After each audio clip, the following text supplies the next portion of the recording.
राम राम हरे हरे,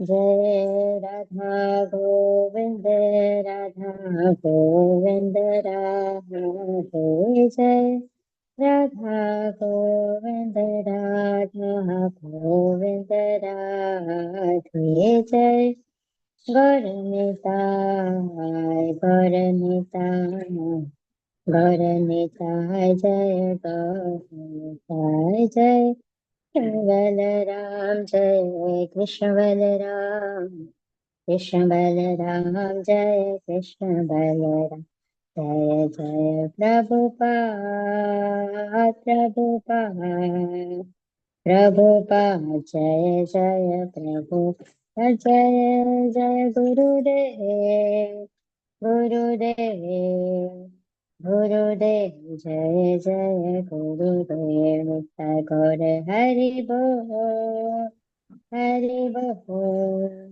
हरि बोल, नित्य गौर हरि बोल, नित्य गौर प्रेमानंद हरि हरि हरी बोल। हरी बोल। खूब खूब धन्यवाद हरे मानसी कृष्ण माता जी। प्रभु जी, दंड। हरे कृष्ण हरे प्रभु जी। कृष्णा सुरक्षा माता जी, आरती माता जी, मानसी माता जी, विक्रमी हरे हरे प्रभु। कृष्णा कृष्ण प्रभु प्रभु जी। जी, हरे दंडवत कृष्ण प्रभु प्रणाम। हरे जी, दंडवत कृष्णा हरि प्रणाम। सुंदर प्रभु जी। दंडवत प्रणाम हरे प्रभु। दंडवत प्रणाम प्रभु जी। ज्योत्सनाबेन राठौड़ माता जी, भानुबेन कावठिया माता जी, आकृति पटेल माता जी, पारस देव मुरारी माता जी। हरे कृष्ण कृष्ण प्रभु जी। कृपालय प्रभु। हरे कृष्ण प्रभु, दंडवत प्रणाम। धन्यवाद प्रणाम। पन्ना नायक हरे माता जी। कृष्ण हरे दंडवत प्रणाम। कृष्ण। हरे कृष्ण प्रभु जी। हरे कृष्ण ब्रजरानी विनीता माता जी, रमन हरे प्रेष्ठा प्रभु कृष्ण जी। प्रभु जी, सादर प्रणाम।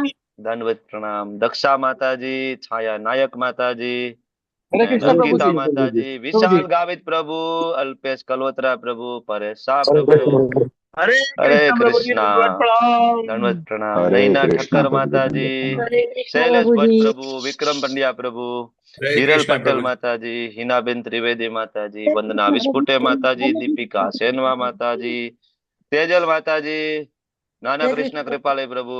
हरे कृष्ण। हरे हरे कृष्ण। कृष्ण। हिरल पाठक माता जी, हिरल पटेल माता जी, उर्मिला साधु माता जी, धर्मेंद्र देसाई प्रभु। हरे कृष्ण हरे कृष्ण। मुक्ति माता जी, जैन प्रभु, हरे निरपा कृष्ण माता प्रभु। जी, जयश्री माता जी।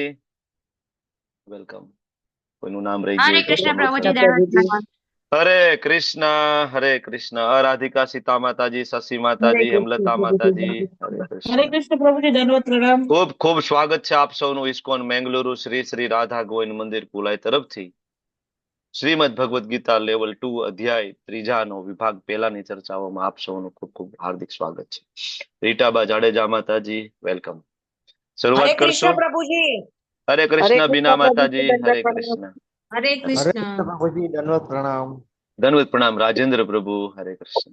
તમે ગઈકાલે એકાદશીના ઉપવાસ કર્યા, ભગવાનની પ્રસન્નતા માટે જે વ્રત કર્યા, એનો પારણાનો સમય થઈ ગયો છે। તમને લોકોને ખ્યાલ તો હશે, મેસેજ આવી ગયો છે ગ્રુપની અંદર। ના પારણા કર્યા હોય તો જરૂરથી પારણા કરી લેજો। યોગ્ય સમયે પારણા થવા બહુ જરૂરી છે। ઓકે, ચાલો તો ભગવાન શ્રી શ્રી રાધા ગોવિંદજીના ચરણોમાં ખૂબ ભાવપૂર્વક પ્રેમપૂર્વકની પ્રાર્થના આપણે સાથે મળીને લઈશું। મંગલાચરણ। श्री श्री राधा गोविंद भगवान की जय। श्रील प्रभुपाद की जय।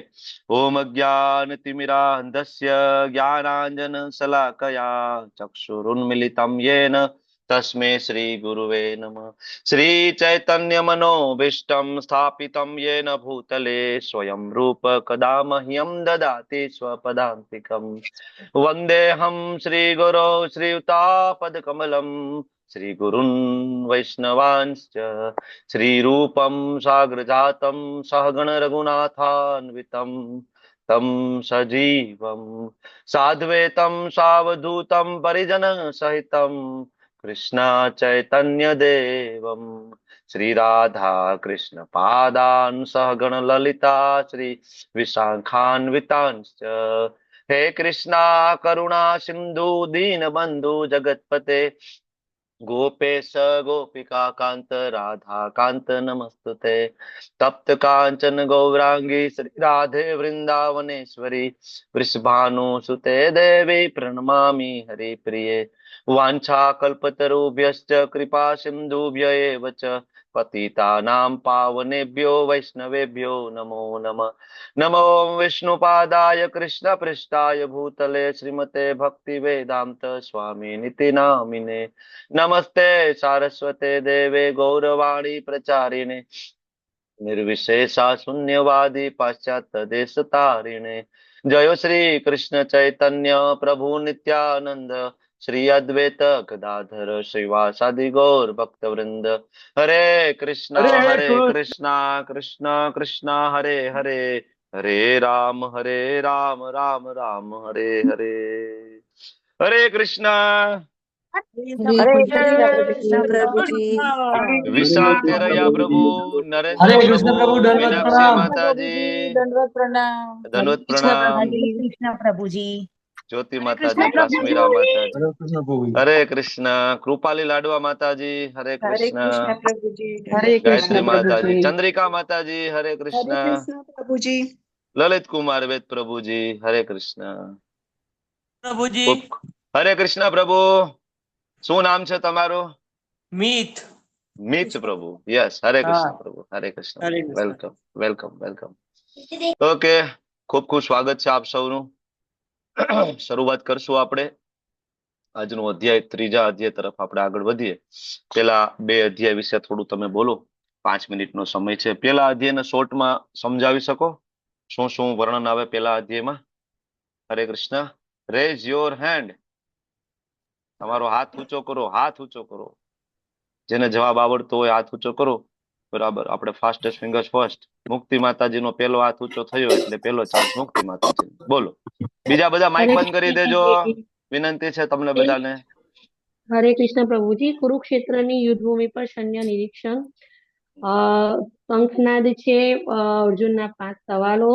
પછીથી અર્જુન ત્રણ જણની મનસ્થિતિ. દુર્યોધન, ઓકે ધૃતરાષ્ટ્ર અને અર્જુન. ઓકે, ખૂબ સરસ. જુહી માતાજી થોડું એડ કરો પેલા અધ્યાયમાં. હરે કૃષ્ણ કાશ્મીરા પ્રભુજી. માતાજી માઇક બંધ કરી દો. વારંવાર માઇક ચાલુ થાય છે તમારું. કાશ્મીરા દેસાઈ માતાજી. જુહી માતાજી બોલો. હરે કૃષ્ણ. હા, હરે કૃષ્ણ પ્રભુજી. સૌથી પહેલા તો જે બંધ જ છે અધ્યાય માતાજી. જુહી માતાજી બોલો. અધ્યાય 1માં જે 3 વ્યક્તિ છે એની મનસ્થિતિ બતાવવામાં આવી છે. ધૃતરાષ્ટ્ર બહુ ચિંતિત છે કે એમના પુત્રનો વિજય થશે કે નહીં એના માટે. એના પછી જ્યારે દુર્યોધને 7 અક્ષરની સેના જોઈ પાંડવોની એટલે ગભરાઈ ગયો અને એને દ્રોણાચાર્યને અપમાનભર્યા શબ્દો કીધા કે દ્રુપદ પુત્ર જે છે જેને તમે શીખવાડ્યું એને જ આમની યોજના બનાવી અને હવે તમારી સામે લડવા માટે ઉભો છે. એના પછી એને પોતાને બી આશ્વાસન અને દ્રોણાચાર્યને બી આશ્વાસન આપવા માટે કીધું કે આપણે બી સેનામાં બહુ બધા યોદ્ધાઓ છે. ભીષ્મ પિતામહ, તમે, અશ્વસ્થામા, એવી રીતે. ઓકે, થેન્ક એના યુ. લલિત કુમાર વેદ પ્રભુ થોડું એડ કરો. હરે કૃષ્ણ. નેક્સ્ટ લલિત કુમાર વેદ પ્રભુજી. હરે કૃષ્ણ પ્રભુજી. યસ પ્રભુજી. પછી આ દુર્યોધન છે એ ત્યક્તા જીવિતા શબ્દ બોલે છે કે જે નેગેટિવ છે અને એ હારનું એક કારણ ગણાય એમ. એટલે પાંડવોની જીતનું એક કારણ ગણાય. પછી પાંડવોની જીતના કારણો આવે છે. પછી આ 5 કારણ બોલ દો પ્રભુજી કે બોલાય? બોલી દો બાકી છે. બોલો. કરુણા, કોઈ આનંદ નથી, પાપનો ભય, પરંપરાનો નાશ અને બીજા અધ્યાયમાં અનિર્ણયતા. ફરી બોલ. ચાલો, પેલો અધ્યાય પૂરો થઈ ગયો. બીજા અધ્યાય વિશે થોડું કહો અરાધિકા માતાજી. બીજા અધ્યાય વિશે બીજા જેને આવડતું હોય હેન્ડ રેસ કરો. બીજા અધ્યાય વિશે શોર્ટમાં થોડા મુદ્દા. દંડવત પ્રણામ પ્રભુજી. દંડવત પ્રણામ. બીજા અધ્યાયનું નામ છે ગીતાનો સાર અને એમાં ભગવાને આખી ભગવદ ગીતાનો સારાંશ આપી દીધો છે. અને બીજું જે અર્જુનને જે મૂંઝવણ હતી, અર્જુનના જે 4 પ્રશ્નો હતા તેના આન્સર આપી દીધા છે. પછી અર્જુન શરણાગત થાય છે તે છે. પછી ભગવાન એને મૂરખ એટલે શરણાગતિ લઈ પછી ભગવાન પહેલા એને એટલે ઠપકો આપે છે એમ. તો તે આપણાને તે બી સમજવાનું આવે કે ગુરુ હંમેશા આપને પ્રસન્ન થાય એવી જ વાત નહીં કરે એમ. અને પછી ભગવાન બધું સમજાવે છે કે આપણે શરીર નથી, આત્મા છે અને આત્માનો કોઈ દિવસ મૃત્યુ થતું નથી. પછી એટલે હું બધું પ્રભુજી ઇમ્પોર્ટન્ટ શ્લોકામાંથી જ કોટ કરું છું. બરાબર છે, બરાબર છે. અને પછી પેલું આ ત્રૈગુણ્ય વિષય વેદા વાળું છે, 3 ગુણોથી પર થવાનું છે તે. ઓકે, અને પછી થેન્ક યુ. રીટાબા જાડેજા માતાજી હરે થોડું એડ કૃષ્ણ કરો. પ્રભુજી. હરે કૃષ્ણ. થેન્ક યુ માતાજી. રીટાબા માતાજી, બધાનું સાચું છે હરે પણ બધાને થોડું થોડું મોકો મળે એટલે હું તમને કટ કરીને હરે આગળ વધું છું. કૃષ્ણ પ્રભુજી. હાજી, હાજી, હા, બોલો. આ પછી ભગવાન કે છે કે આ આત્માને અગ્નિ બાળી શકતો નથી, પાણી ભીંજવી શકતો નથી, ઓકે, પવન હલાવી શકતો નથી, શસ્ત્ર વડે તે હણાઈ શકતો નથી, અને સ્થિત પ્રજ્ઞ રહેવાનું કહે છે ભગવાન. અને યોગ યોગ યોગ વિશે પણ કહે છે. યોગ આપે કહ્યું તું એમ, યોગ એટલે ભગવાન સાથે જોડાવું એ છે એમ. અને ઓકે, કર્મફળનો ત્યાગ કરીને પોતાની જાતને જન્મ મરણના ચક્રમાંથી મુક્ત કરવાનું કહે છે. એટલે થેન્ક ક્યાં યુ. કર્મ કરવું. નરેન્દ્ર પ્રભુ થોડું એડ કરો. માઇક ચાલુ કરજો, થોડું એડ કરો. હરે કૃષ્ણ પ્રભુજી. યસ દંડવત પ્રભુ. પ્રણામ. દંડ પ્રણામ પ્રભુજી. લેવલ 2 અધ્યાય 2 ની અંદર ગીતા સાર ની અંદર કુલ ટોટલ 72 શ્લોક છે. એમાં 2.1 થી 10 સુધીની અંદર અર્જુનની શંકાના શ્લોક છે. 11 થી 30 ની અંદર ભગવાને જ્ઞાન આપ્યું છે. 31 થી 37 ની અંદર કર્મકાંડ સકામ કર્મ વિશે સમજાવે છે. 36 થી 53 ની અંદર આપણને બુદ્ધિ યોગ આપે છે. અને 54 થી 72 સુધીમાં આપણને સ્થિત પ્રજ્ઞ યોગનું સમજાવે છે. પ્રભુ પરફેક્ટ પ્રભુ, પરફેક્ટ. Thank you. ચાલો, ટાઈમ ઇઝ ઓવર. 8:10 થઈ ગઈ છે. આપણે આગળ વધીશું.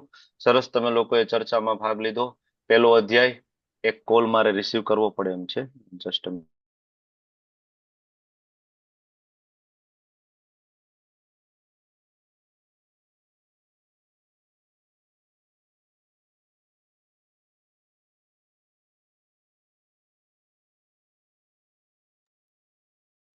તો તમે ખૂબ સરસ ચર્ચામાં ભાગ લીધો. પહેલો અધ્યાય સિમ્પલ, 3 વ્યક્તિની મનસ્થિતિ, સૈન્ય નિરીક્ષણ, શંખનાદ અને અર્જુન વિષાદ અને અર્જુનના યુદ્ધના કરવાના 4 કારણો સાથે અધ્યાય પૂરો. બીજા અધ્યાયની શરૂઆત થઈ. અર્જુન 5મું કારણ ભગવાનને આપે છે, અનિર્ણયતા. 7મા શ્લોકમાં અર્જુન શરણાગત થઈ જાય છે. અર્જુન જેવા શરણાગત થાય છે, ભગવાન એના જે સિક્વન્સમાં પૂછેલા પ્રશ્ન છે એ જ સિક્વન્સમાં અર્જુનને જવાબ આપે છે. પહેલો પ્રશ્ન કરુણા, તો ભગવાન એને સાંખ્ય યોગ આપે છે કે અર્જુન આપણે શરીર જ નથી ને આત્મા છીએ. બરાબર. તો અર્જુન કે કોઈ આનંદ નથી. તો ભગવાન કે આનંદની ક્યાં વાત કરે છે? ભગવાન એની સામે સકામ કર્મયોગ આપે છે. બરાબર. ધીમે ધીમે જ્ઞાનની હાઈટ વધતી જશે. પછી અર્જુન ત્રીજો પ્રશ્ન ભગવાનને કહે છે, પણ પ્રભુ આ લોકોને મારી નાખીશું તો પાપ નહીં લાગે? બરાબર. તો ભગવાન કે નિષ્કામ કર્મયોગ કરો. નિષ્કામ કર્મ કરવાથી પાપ અને પુણ્યથી બચી શકાય છે. બરાબર. તો પ્રભુ આ કૌટુંબિક પરંપરા કોણ શીખડાવશે? તો કે જે મારો ભક્ત છે ગાદી ઉપર બેસશે તો તારે કોઈ ચિંતા કરવાની જરૂર નથી. ત્રૈગુણ્ય વિશે આવે તને ત્રિગુણ્ય ભવાર્જુન. અને છેલ્લે અર્જુન કહે છે કે અનિર્ણયતા. તો ભગવાન છેલ્લે ભક્તિ યોગ આપે છે કે ખરેખર મારી ભક્તિમાં કોઈ લીન હોય, એના જીવનમાં કોઈ અનિર્ણયતા નથી. તો સકામ કર્મયોગ, કોઈનાથી ઉપર નિષ્કામ કર્મયોગ, એનાથી ઉપર ભક્તિ યોગ. આ સિક્વન્સમાં ભગવદ્ ગીતાનું જ્ઞાન ચાલે છે બીજા અધ્યાયની અંદર. સૌથી પહેલા સાંખ્ય યોગ આપે, સકામ કર્મયોગ, નિષ્કામ કર્મયોગ ને ભક્તિ યોગ. અને છેલ્લે ભગવાન કહે છે છેલ્લા શ્લોકમાં, મૃત્યુ સમયે જે મને યાદ કરે ભગવદ્ ધામ આવે. અલ્ટિમેટ આપણું મનુષ્ય જીવનનું ઉદ્દેશ્ય. એટલે આમ જોવો તો ભગવદ્ ગીતા ત્યાં પૂરી જ થઈ ગઈ. બધું કહી દીધું, શું કરવાનું છે, કેવી રીતના કરવાનું છે, ક્યાં જવાનું છે, અને આપણું ગંતવ્ય શું છે. પણ બધા પ્રશ્નના જવાબ એક સાથે આપ્યા. અને ગઈકાલે આપણે એક શ્લોક મેં તમને કહ્યો હતો કે આ શ્લોકના કારણે ત્રીજો અધ્યાય શરૂઆત થશે. બરાબર. તો આવી રીતના ત્રીજો અધ્યાય કર્મયોગની આજે શરૂઆત આપણે કરીએ છીએ. ઘણા બધાનો ફેવરિટ ચેપ્ટર છે, તમને લોકોને ખ્યાલ જ હશે. બરાબર. અને આ બહુ બેઝિક વસ્તુ છે કે કર્મયોગ જ્યાં સુધી આપણને સમજાય નહીં ત્યાં સુધી આપણને જનરલી એ ખબર ના પડે કે આપણે પ્રેક્ટિકલી જીવનમાં ભગવદ્ ગીતાને કેવી રીતના ઉતારવી. એટલા માટે કર્મયોગ જાણવો ખૂબ જરૂરી છે. બરાબર. તો આપણે પહેલા અધ્યાયનું રિવિઝન કર્યું. બીજા અધ્યાયના રિવિઝન કરીને આપણે આવ્યા. બીજા અધ્યાયના શ્લોકો સરસ નરેન્દ્ર પ્રભુએ એનું વર્ગીકરણ સમજાવ્યું કે કેવી રીતના આગળ વધે છે. બરાબર. અને પછી ત્રીજું અધ્યાયનું જે વર્ગીકરણ છે આ પ્રમાણે છે. 43 શ્લોકો છે. તમે જોશો તો એમાં શરૂઆતના 9 શ્લોકમાં ફરીથી એ જ અર્જુનને એ જ મૂંઝવણ છે. પ્રભુ મને નથી સમજાતું. બરાબર. હું ત્યાગ માર્ગ ઉપર ચાલુ કે નિષ્કામ કર્મ યોગ, જ્ઞાન યોગ કે ભક્તિ યોગ, શું કરવાનું છે મારે? બરાબર. એક્શન કે નોલેજ? ભગવાન એને સમજાવશે. અને હવે ભગવાન એને કર્મકાંડથી ધીમે ધીમે કર્મ યોગ તરફ લઈ જશે. કે ગઈકાલે મોટી મોટી ચર્ચાઓ સકામ કર્મ હતો, આ પ્રાપ્સસી સ્વર્ગ, કે ભાઈ તું હણાઈ જાય તો સ્વર્ગ મળશે, જીતી જાય તો બરાબર તને પૃથ્વીનું સામ્રાજ્ય મળશે. આમ જોઈ તો આ ફિલોસોફીનું નીચલું લેવલ છે. ભગવાન આવી ફિલોસોફી આપવા નથી માંગતા, પણ અર્જુનનો પ્રશ્ન ભૌતિક હતો એ કે ભાઈ હું તમારી સેવા કરું તો મારો શું ફાયદો. હકીકતે ભક્તનો આવો એટીટ્યુડ હોતો નથી કે હું કૃષ્ણ તમારી સેવા કરું તો મારો શું ફાયદો. પણ અર્જુનનો પ્રશ્ન એવો છે કે ભાઈ હું સેવા કરું તો મારો તમે કોઈ આનંદ નથી, મારો શું ફાયદો. તો ભગવાન કે જનરલી ભક્તો કોઈ ફાયદાનો વિચારતા નથી, પણ તું પૂછે છો તને કહી દઉં કે ફાયદો બે હાથમાં છે. એવી રીતના જયારે કોઈ ભગવાનની ભક્તિ કરે છે, શ્રીમદ ભાગવતમ કહે છે કે કોઈ વ્યક્તિ કદાચ ભૌતિક જીવન જીવે અને આખી જિંદગી ભૌતિકતામાં લીન રહે અને ગમે એટલો સફળ રહે ને તો પણ એને અંતે હાથમાં કઈ આવતું નથી. બરાબર. અને કોઈ વ્યક્તિ પોતાના ભૌતિક જીવનમાં કદાચ એટલો સફળ ના હોય, પણ જો આધ્યાત્મિક જીવનમાં એટલો સફળ કોઈ વ્યક્તિ થઈ જાય તો એ આ જન્મમાં પણ સુખી છે અને મૃત્યુ પછી ભગવત ધામ જાય છે એટલે પછી પણ સુખી છે. બરાબર. તમે જો ભગવાનના મહાન મહાન ભક્તો ભૌતિકતાની દ્રષ્ટિએ એટલા બધા સુખી નહોતા. નરસિંહ મહેતા જુઓ, બરાબર, પછી સુદામા જુઓ, તો એટલા બધા સુખી નહોતા. બરાબર. પણ આમ જોવો તો આ જન્મમાં પણ એ સુખી હતા આધ્યાત્મિકતાની દ્રષ્ટિએ, પરમ આનંદનો અનુભવ કરતા હતા અને મૃત્યુ પછી ભગવત ધામ ગયા. મનુષ્ય જીવનનો ઉદ્દેશ્ય પણ પરિપૂર્ણ થયો. બરાબર. એટલે ભગવાન એ સમજાવે છે. અને હવે 3જો અધ્યાય ભગવાન એ જ અર્જુનને સમજાવે છે, કર્મ કાંડથી ઉપર કર્મ યોગ તરફ લઈ જશે.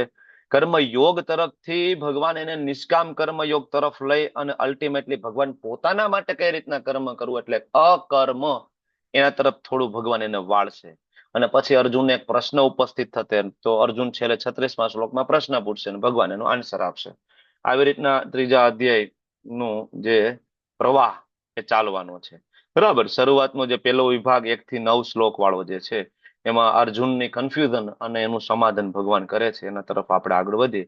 અર્જુનની મૂંઝવણ એ છે, બરાબર, જ્યારની ભગવદ્ ગીતા શરૂઆત થઈ અર્જુનનું એક જ કન્ફ્યુઝન છે કે પ્રભુ હું યુદ્ધ કરું કે યુદ્ધ ભૂમિ છોડી અને જંગલમાં જતો રહું, ત્યાગ માર્ગ ઉપર જતો રહું, ત્યાગ માર્ગ ઉપર જતો રહું કે પછી કર્મ માર્ગ ઉપર આગળ વધું, બધું છોડીને જંગલમાં જઈને ભગવદ્ ગીતા વાંચું, ભક્તિ યોગનું પ્રેક્ટિસ કરું કે પછી હું જ્ઞાન યોગની પ્રેક્ટિસ કરું, શું કરું?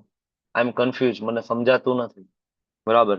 તો ત્યાગ માર્ગ ઉપર ચાલુ કે કર્મ? મારી પાસે અર્જુન કહે છે 2 ઓપ્શન મને હોય એવું લાગે છે અત્યારે. એક તો બધું છોડી દઉં અને નોલેજના રસ્તા ઉપર ચાલુ, જ્ઞાન યોગ, ત્યાગ માર્ગ. અને બીજો એક રસ્તો છે એક્શન, કર્મયોગ. હનુમાનજી મહારાજે જે કર્યો હતો એ. તો હિમાલયમાં જતો રહું, કાશી જતો રહું, ત્યાં બેસી જાવ, ઓ કા પછી ત્યાં જઈને ભગવદ્ ગીતા ખોલું, ભાગવતમ ખોલું, લેવલ 1, 2, 3, 4 ના ક્લાસ એટેન્ડ કરું, ત્યાં જઈને શું કરું? કે પછી અહીંયા રહું અને યુદ્ધ કરું? આઈ એમ કન્ફ્યુઝ. તો ભગવાન એને 3 થી લઈને 16 શ્લોક સુધી ભગવાન એને સમજાવશે કે અર્જુન કર્મ તો કરવું પડશે. બરાબર. કર્મ કર્યા વગર છૂટકો નથી. 17 થી લઈને 35 શ્લોકમાં ભગવાન અર્જુનને કહે છે, એવું નહોતું કે અર્જુન ત્યાગ માર્ગ માટે લાયક નહોતા. વર્ણાશ્રમ ધર્મની આપણે વાત કરીએ, બ્રાહ્મણ, ક્ષત્રિય, વૈશ્ય અને શૂદ્ર, તો અર્જુન ક્ષત્રિય છે. બરાબર. વર્ણાશ્રમ ધર્મની મુજબ તમે જોવો તો અર્જુન છે એ ત્યાગ માર્ગ અપનાવી શકે નહીં, કારણ કે ક્ષત્રિયોને સંન્યાસ ગ્રહણ કરવાની મનાઈ છે શાસ્ત્ર પ્રમાણે. બરાબર. એ ક્ષત્રિયો છે 3 આશ્રમ સુધી જ જઈ શકે, વાનપ્રસ્થ લઈ શકે, સંન્યાસ નથી લઈ શકતા. બરાબર. શાસ્ત્ર આદેશ છે. તો એવું નહોતું કે અર્જુનને વર્ણાશ્રમ ધર્મ છે એ રોકી રહ્યો હતો, કારણ કે વર્ણાશ્રમ ધર્મ એને લાગુ પડે કે જે બદ્ધ જીવાત્મા હોય. બરાબર. જે મુક્ત જીવાત્મા હોય, જે ભગવાનના ભક્તો હોય, એ વર્ણાશ્રમ ધર્મ નહીં, એ ભાગવત ધર્મને ફોલો કરે. 2 પ્રકારના ધર્મ છે, વર્ણાશ્રમ ધર્મ અને ભાગવત ધર્મ. તો અર્જુન તો ભાગવત ધર્મ પ્રમાણે ત્યાગ માર્ગ અપનાવી શકતો હતો. અર્જુન ત્યાગ માર્ગ અપનાવી શકે એમ ત્યાં જઈને આપણે પેલા અધ્યાયમાં એવું સમજ્યા હતા, પેલા લેવલ 1માં, કે કદાચ અર્જુન જંગલમાં જતો રહે, બરાબર, અને ત્યાં જઈને પણ ધારો કે ભીખ માગે અને બીજા બ્રાહ્મણો ભીખ માંગતા હોય, બાજુમાં ભિક્ષા માંગતા હોય, અને કોઈ ત્રીજો બ્રાહ્મણ આવી અને બાજુના બ્રાહ્મણની ભિક્ષા છીનવી લે, તો અર્જુન ક્ષત્રિય હોય, રજોગુણ હોવાના કારણે પોતાની તલવાર ત્યાં ખેંચી લેશે તરત, કારણ કે એનાથી અન્યાય સહન થશે નહીં. આવું આપણે લેવલ 1માં શીખ્યા હતા. પણ લેવલ 1 ભક્તિ શાસ્ત્રીમાં તમને ધીમે ધીમે ખ્યાલ આવશે કે અર્જુનને ખરેખર આમ જોઈએ તો એ લાગુ પડે નહીં, કારણ કે અર્જુન છે એ ભાગવત ધર્મને ફોલો કરે, વર્ણાશ્રમ ધર્મને ફોલો ના કરે. બરાબર. તો અર્જુન ઇવન જંગલમાં જાય ને તો એ 100% ત્યાગ માર્ગને પણ ફોલો કરી શકે અને કોઈ વાંધો ના આવી શકે. બરાબર. કારણ કે અર્જુન શુદ્ધ સત્વમાં છે, રજોગુણમાં છે નહીં. ભગવાનની સેવા માટે એ પોતાનું શલ્ય કૌશલ્ય જે છે, શસ્ત્ર નિપુણતા છે, ભગવાનની સેવામાં લગાડે છે. રજોગુણથી નહીં, એ શુદ્ધ સત્વમાં છે, પણ એની પાસે જે કઈ એક્સપર્ટીસ છે એ ભગવાનની સેવામાં લગાડે છે. બરાબર. એટલે અહીંયા પ્રભુપાદ એ સમજાવે છે કે ભાઈ એવું નથી કે અર્જુન લાયક નહોતા. લાયક તો ત્યાગ માટે છે, લાયક તો અર્જુન સંન્યાસ માટે છે. પણ જો અર્જુન એવું કરશે તો બધા લોકોને ખબર નથી, સામાન્ય લોકોને આ વસ્તુ ખબર નથી કે અર્જુન તો બરાબર એ શુદ્ધ સત્વમાં છે, ગુણાતીત અવસ્થામાં છે, તો સત્વગુણ રજોગુણ તમોગુણથી પ્રભાવિત નથી. બરાબર. તો ભાગવત ધર્મ પ્રમાણે ફોલો કરી શકે છે. આવું જનરલ પબ્લિક સમજી શકશે નહીં. બરાબર. તો સમાજની અંદર એક ખોટું એક્ઝામ્પલ એસ્ટાબ્લિશ થઈ જશે કે અર્જુન ક્ષત્રિય હતો, બધું આવડતું હતું અને ભાગી ગયો. આવું ખોટું એક્ઝામ્પલ એસ્ટાબ્લિશ થાય. એટલે કીધું કે નહીં, તારે નિષ્કામ કર્મયોગ કરવો જોઈએ. બરાબર. અને છેલ્લે અર્જુન એક પ્રશ્ન પૂછશે, સૌથી મોટો દુશ્મન કોણ? અને ભગવાન એનો જવાબ આપશે. બરાબર. આ રીતના આપણે લેવલ 1, 2, 3, 4 માં આગળ વધશું ને તો ધીમે ધીમે આપણને ખ્યાલ આવશે. બરાબર. તો હવે શરૂઆતમાં તમે જોશો, પેલા બીજા શ્લોકમાં અર્જુન પૂછે છે, જાયસી ચેત કર્મણસ્તે મત્તા બુદ્ધિર્જનાર્દન તત્કિમ કર્મણીમ ઘોરે મામ નિયોજયસી કેશવ. હે કેશવ, હે જનાર્દન, તમે કહો કે તમે બુદ્ધિને સકામ કર્મ કરતા શ્રેષ્ઠ માનતા હોય, અને પછી તમે મને એમ કહો છો ઘોર યુદ્ધ તું કર, કર્મણી ઘોરે મામ. આવું શું કામ કહો છો તમે મને? બરાબર. હું તો કન્ફ્યુઝ થઈ ગયો તમારા વાક્યથી. અર્જુન આ શ્લોક અહીંયા શું કામ આપે છે? કોને યાદ છે ગઈકાલનો શ્લોક? મેં ગઈકાલે તમને કહ્યું હતું કે એક એવો શ્લોક આ જે છે જેના કારણે અર્જુનને ભગવાન વધારે યોગ માયામાં ડૂબાડશે, અને અર્જુન એ શ્લોકનો જ રેફરન્સ લઈ અને ત્રીજો અધ્યાય શરૂઆત કરાવશે. ઇવન 5મો અધ્યાય એ શ્લોકના રેફરન્સને લઈને જ ચાલુ કરાવશે. હા, લલિત કુમાર પ્રભુ, કયો શ્લોક હતો? 2.49 સુધી. કયો? બોલો બોલો પ્રભુજી, શ્લોક નથી આપણો. નિંદ્ય કર્મ. હા, અનુવાદ બોલો, અનુવાદ બોલો, જેવું આવડે એવું બોલો. બધા ધૃણાસ્પદ કર્મને છોડી દેતું એમ. હા, અને બુદ્ધિયોગનો ઉપયોગ કર. બુદ્ધિયોગનો ઉપયોગ કર. હા, એટલે અર્જુન અહીંયા એક શબ્દ વાપરે છે ને કે બુદ્ધિર જનાર્દન. તમે તો કીધું બુદ્ધિયોગનો ઉપયોગ કરવાનો. કર્મ કંઈક મને શ્લોક નથી આવડતો. દુરેણ હિ અવરમ કર્મ બુદ્ધિ યોગા ધનંજય. એ ધનંજય, દૂરથી જ અવરમ કર્મ એટલે કે ઘોર કર્મનો ત્યાગ કર. એટલે અર્જુને જો શબ્દ સેમ પકડ્યા છે અહીંયા, કર્મણી ઘોરે મામ. બરાબર. બુદ્ધિયોગા ધનંજય, બુદ્ધિયોગનો ઉપયોગ કર, એટલે અર્જુને સેમ શબ્દ પકડ્યો છે, મતા બુદ્ધિર જનાર્દન. બરાબર. કે તમે તો કીધું ને બુદ્ધિયોગનો ઉપયોગ કરવાનો છે, તમે તો કીધું ને ઘોર કર્મ મારે છોડવાનું છે. બરાબર. આવું તો તમે મને બીજા અધ્યાયમાં સમજાવ્યું ને. પાછા તમે મને છેલ્લે એમ કહો છો કે યુદ્ધ કર. તો મને તો હે જનાર્દન, તમે તો જનનું વર્ધન કરવા વાળા છો, તમે તો લોકોનું પાલન કરવા વાળા છો, અને પાલનહાર થઈને તમે મને એવી સલાહ આપો છો કે હું બધાને મારી નાખું. આ તો તમારા નામથી વિરુદ્ધ થઈ ગયું. બરાબર. હું તો નથી સમજી શકતો. તો તમે કેશવ પણ છો, તમે કેસી દૈત્યોનો વધ કરી શકો છો, તો મારા મનમાં આ અસમંજસ જે છે, શંકા છે, આનો વધ ના કરી શકો? એટલે અહીંયા બે નામ અર્જુને ભગવાનને આપ્યા છે, જનાર્દન અને કેશવ. બરાબર. બીજા અધ્યાયના 49મા શ્લોકના રેફરન્સ સાથે અર્જુન, જો આ શ્લોક છે તમારી સામે, દુરેણી હિ અવરમ કર્મ બુદ્ધિ યોગા ધનંજય બુદ્ધો શરણમ અન્વિચ્છ કૃપણા ફલ હેતવ. આ જે શ્લોક આવ્યો તો અર્જુન વિચારે છે કે બુદ્ધિ એટલે જ્ઞાન, બુદ્ધિ યોગા ધનંજય, તો મારે તો બુદ્ધિનો ઉપયોગ કરવો. અત્યારે આપણે કોઈને એમ કઈ વ્યક્તિ બુદ્ધિશાળી છે એટલે આપણે શું વિચારીએ?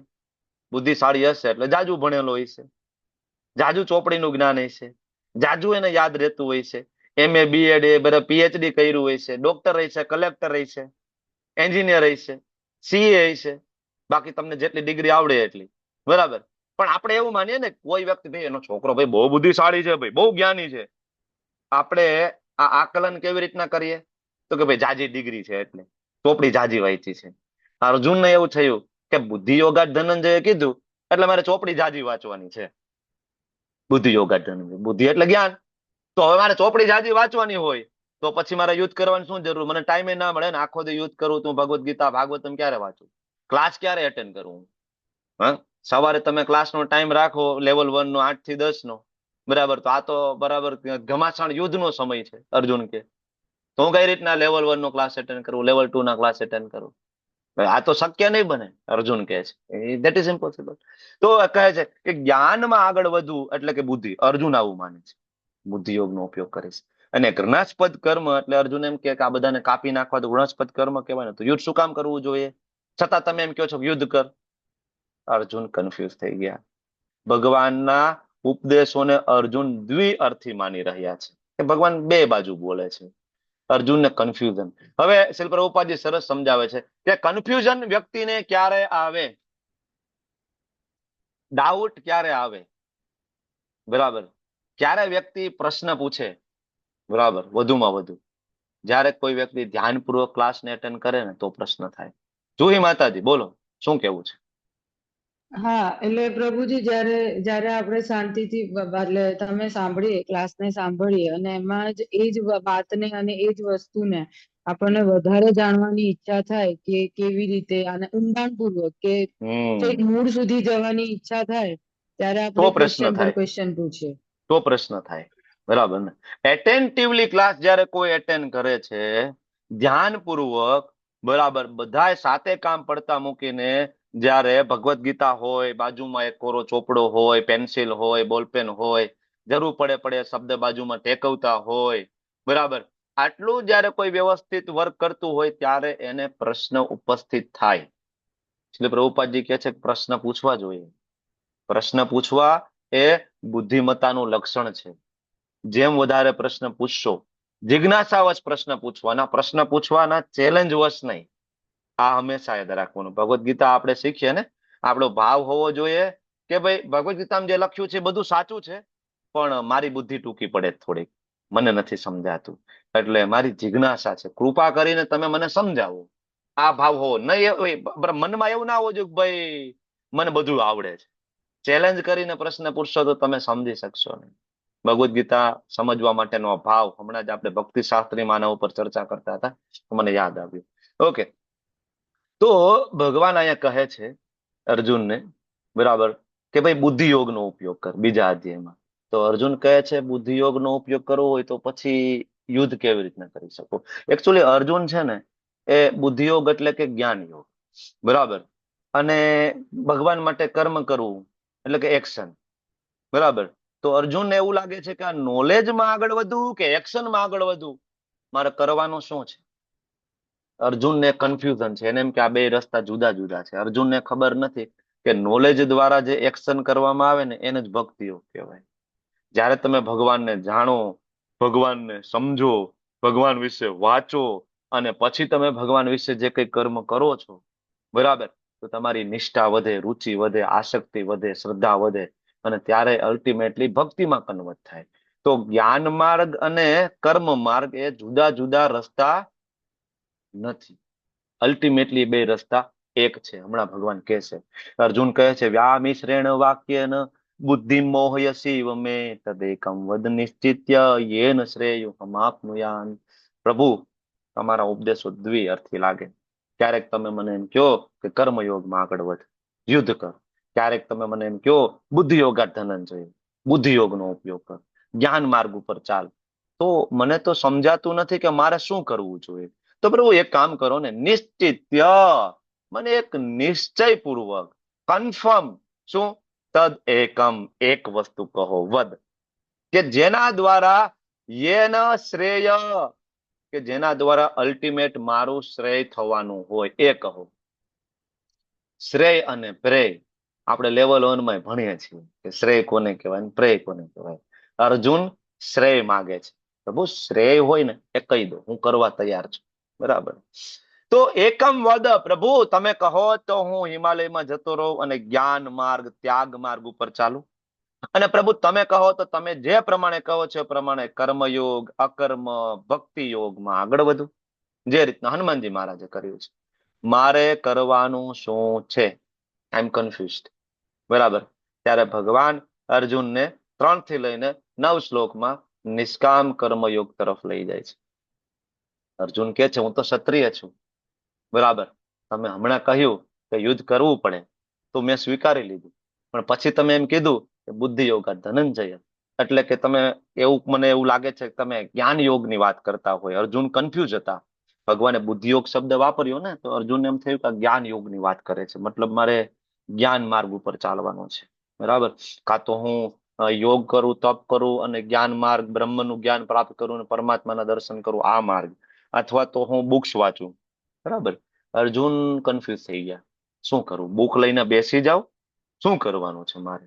બરાબર. એટલે ભગવાનની એન્ટ્રી થાય 3જા શ્લોકથી, અને તમે જોશો ને સંબંધોની કેટલી નિખાલસતા છે ભગવદ્ ગીતાની અંદર, કે અર્જુન સ્વીકારતો નથી. ભગવાને કીધું આમ કરવાનું, તો એમ નહીં. અર્જુન તરત કાઉન્ટર ક્વેશ્ચન કરે, પ્રભુ પણ આ સમજાતું નથી, તમે થોડું ડિટેલમાં જઈને સમજાવો તો ખરી. કન્ફ્યુઝન થાય છે. તમે બે વસ્તુ અલગ અલગ રસ્તા હોય, મને તો એવું લાગે છે. બરાબર. તો ભગવાન કહે છે, શ્રી ભગવાન ઉવાચ લોકેસ્મિન દ્વિધા નિષ્ઠા પુરા પ્રોક્તા મયા નગ. અર્જુન, આમ તો મેં પેલા કીધું છે, પૂર્વે સ્પષ્ટતા થયેલી છે બીજા અધ્યાયમાં, પણ એ કહેવાય કે પ્રચ્છન્ન શ્લોક છે. બરાબર. એટલે તને બરાબર સમજાયું નહીં કે બે પ્રકારે લોકો મારી પાસે આવે. કોઈ છે એ કર્મયોગનું પાલન કરતા કરતા જ્ઞાન યોગ તરફ જઈને મારી પાસે આવે, અને કોઈ નેહાભિક્રમ નાશોસ્તિ પ્રત્યાવયન વિદ્યતે વાળો શ્લોકનું પાલન કરી અને ભક્તિ યોગને ફોલો કરીને મારી પાસે આવે. આમ તો અર્જુન, મેં તને બીજા અધ્યાયમાં કીધું છે, ભગવાન કહે છે અર્જુનને કે મેં તને સ્પષ્ટતા કરી છે કે આત્મ સાક્ષાત્કાર પામવાના પ્રયત્ન કરનારા બે વર્ગ, જ્ઞાન માર્ગ અને એક ભક્તિ યોગ. બરાબર. જ્ઞાન એટલે નોલેજ, ભક્તિ યોગ એટલે કર્મ યોગ, એટલે કે કૃષ્ણ માટે કઈ રીતના કર્મ કરવું. અહીંયા તમે જોશો તો જ્ઞાન યોગેન સાંખ્યા નામ લખ્યું છે, એટલે અહીંયા ટ્રાન્સલેશન જ્ઞાન યોગ કર્યું છે. જો ખાલી શબ્દ જ્ઞાન યોગ હોત તો જ્ઞાન યોગ એટલે પણ ભક્તિ જ થાય. આપણે લેવલ 1માં ભણી ગયા છીએ કે જે જ્ઞાન દ્વારા ભગવાનની સેવા, એટલે કે યોગ, યોગ એટલે જોડાવું, યુજ ધાતુમાંથી બનતો શબ્દ. બરાબર.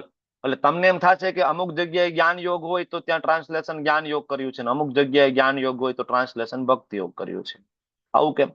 પણ શ્લોક બરાબર વાંચો તો ખબર પડશે કે જ્ઞાન યોગ એને સાંખ્યા નામ, કે કયું જ્ઞાનની વાત કરે છે? તો કે સાંખ્ય યોગ વાળી વાત છે. અહીંયા તો અહીંયા ભક્તિ યોગ વાળું નથી, સાંખ્ય યોગ વાળું છે, જે 11 થી લઈને 30 શ્લોક, કે આપણે શરીર નથી, આત્મા છીએ, આટલી જ વાત છે. એમાં પરમાત્માની કોઈ વાત નથી, ભગવાનની સેવાની કોઈ વાત નથી. તો આટલું જે જ્ઞાન છે તો એને જ્ઞાન યોગ જ કહેવાય. બરાબર.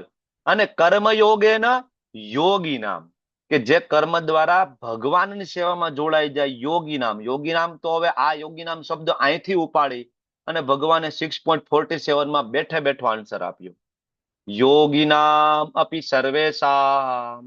બરાબર ને? યાદ આવે શ્લોક? તો બોલો. અહીંયા યોગી નામ આવ્યું તો અહીંયા યોગી નામનું યોગી શું કામ ના કર્યું પ્રભુપાદે? પ્રશ્ન થવો જોઈએ ને તમને કે ભાઈ યોગી નામ છે તો આ યોગી કેમ ના મૂક્યું? કે ભાઈ એક જ્ઞાન યોગી અને એક બીજા યોગી, બરાબર, બે અલગ અલગ. અથવા તો કર્મયોગ શું કામ ના મૂક્યો? તો તમને ડાઉટ થવો જોઈએ શ્લોક વાંચતા. કર્મયોગ અને યોગી નામનો મતલબ ભગવાને 6.47માં આપ્યું. કોઈને શ્લોક યાદ ના આવ્યો? યોગી નામ જ્ઞાનવાન મામ પ્રપદ્યતે. થોડું ગોટો થઈ ગયો કે નહીં? મિક્સ થઈ ગયો ને? મિક્સ થઈ ગયો. બે શ્લોક મિક્સ થઈ ગયા. બહુ નામ જન્મ નામ અંતે વાળું મિક્સ થઈ ગયો અને યોગી નામ વાળું મિક્સ થઈ ગયો. દીપ્તિ માતાજી, સર્વેષામ મદ્ગતેન અંતરાત્મનામ શ્રદ્ધાવાન પ્રભુતો યોમામ સમયુક્તો સમોમત. ઓકે. યોગી નામ અપી સર્વેષામ મદ્ગતેન અંતરાત્મના, જેના અંતરાત્મામાં હું છું. જય કિશોરી માતાજી, થેન્ક યુ. બરાબર. શ્રદ્ધાવાન ભજતે યોમામ સમયુક્તો. તો આ કર્મ યોગ એના યોગી નામ છે, ભક્તિ યોગની વાત થઈ રહી છે. જ્ઞાન યોગ એને સાંખ્યા નામ એટલે જ્ઞાન યોગ.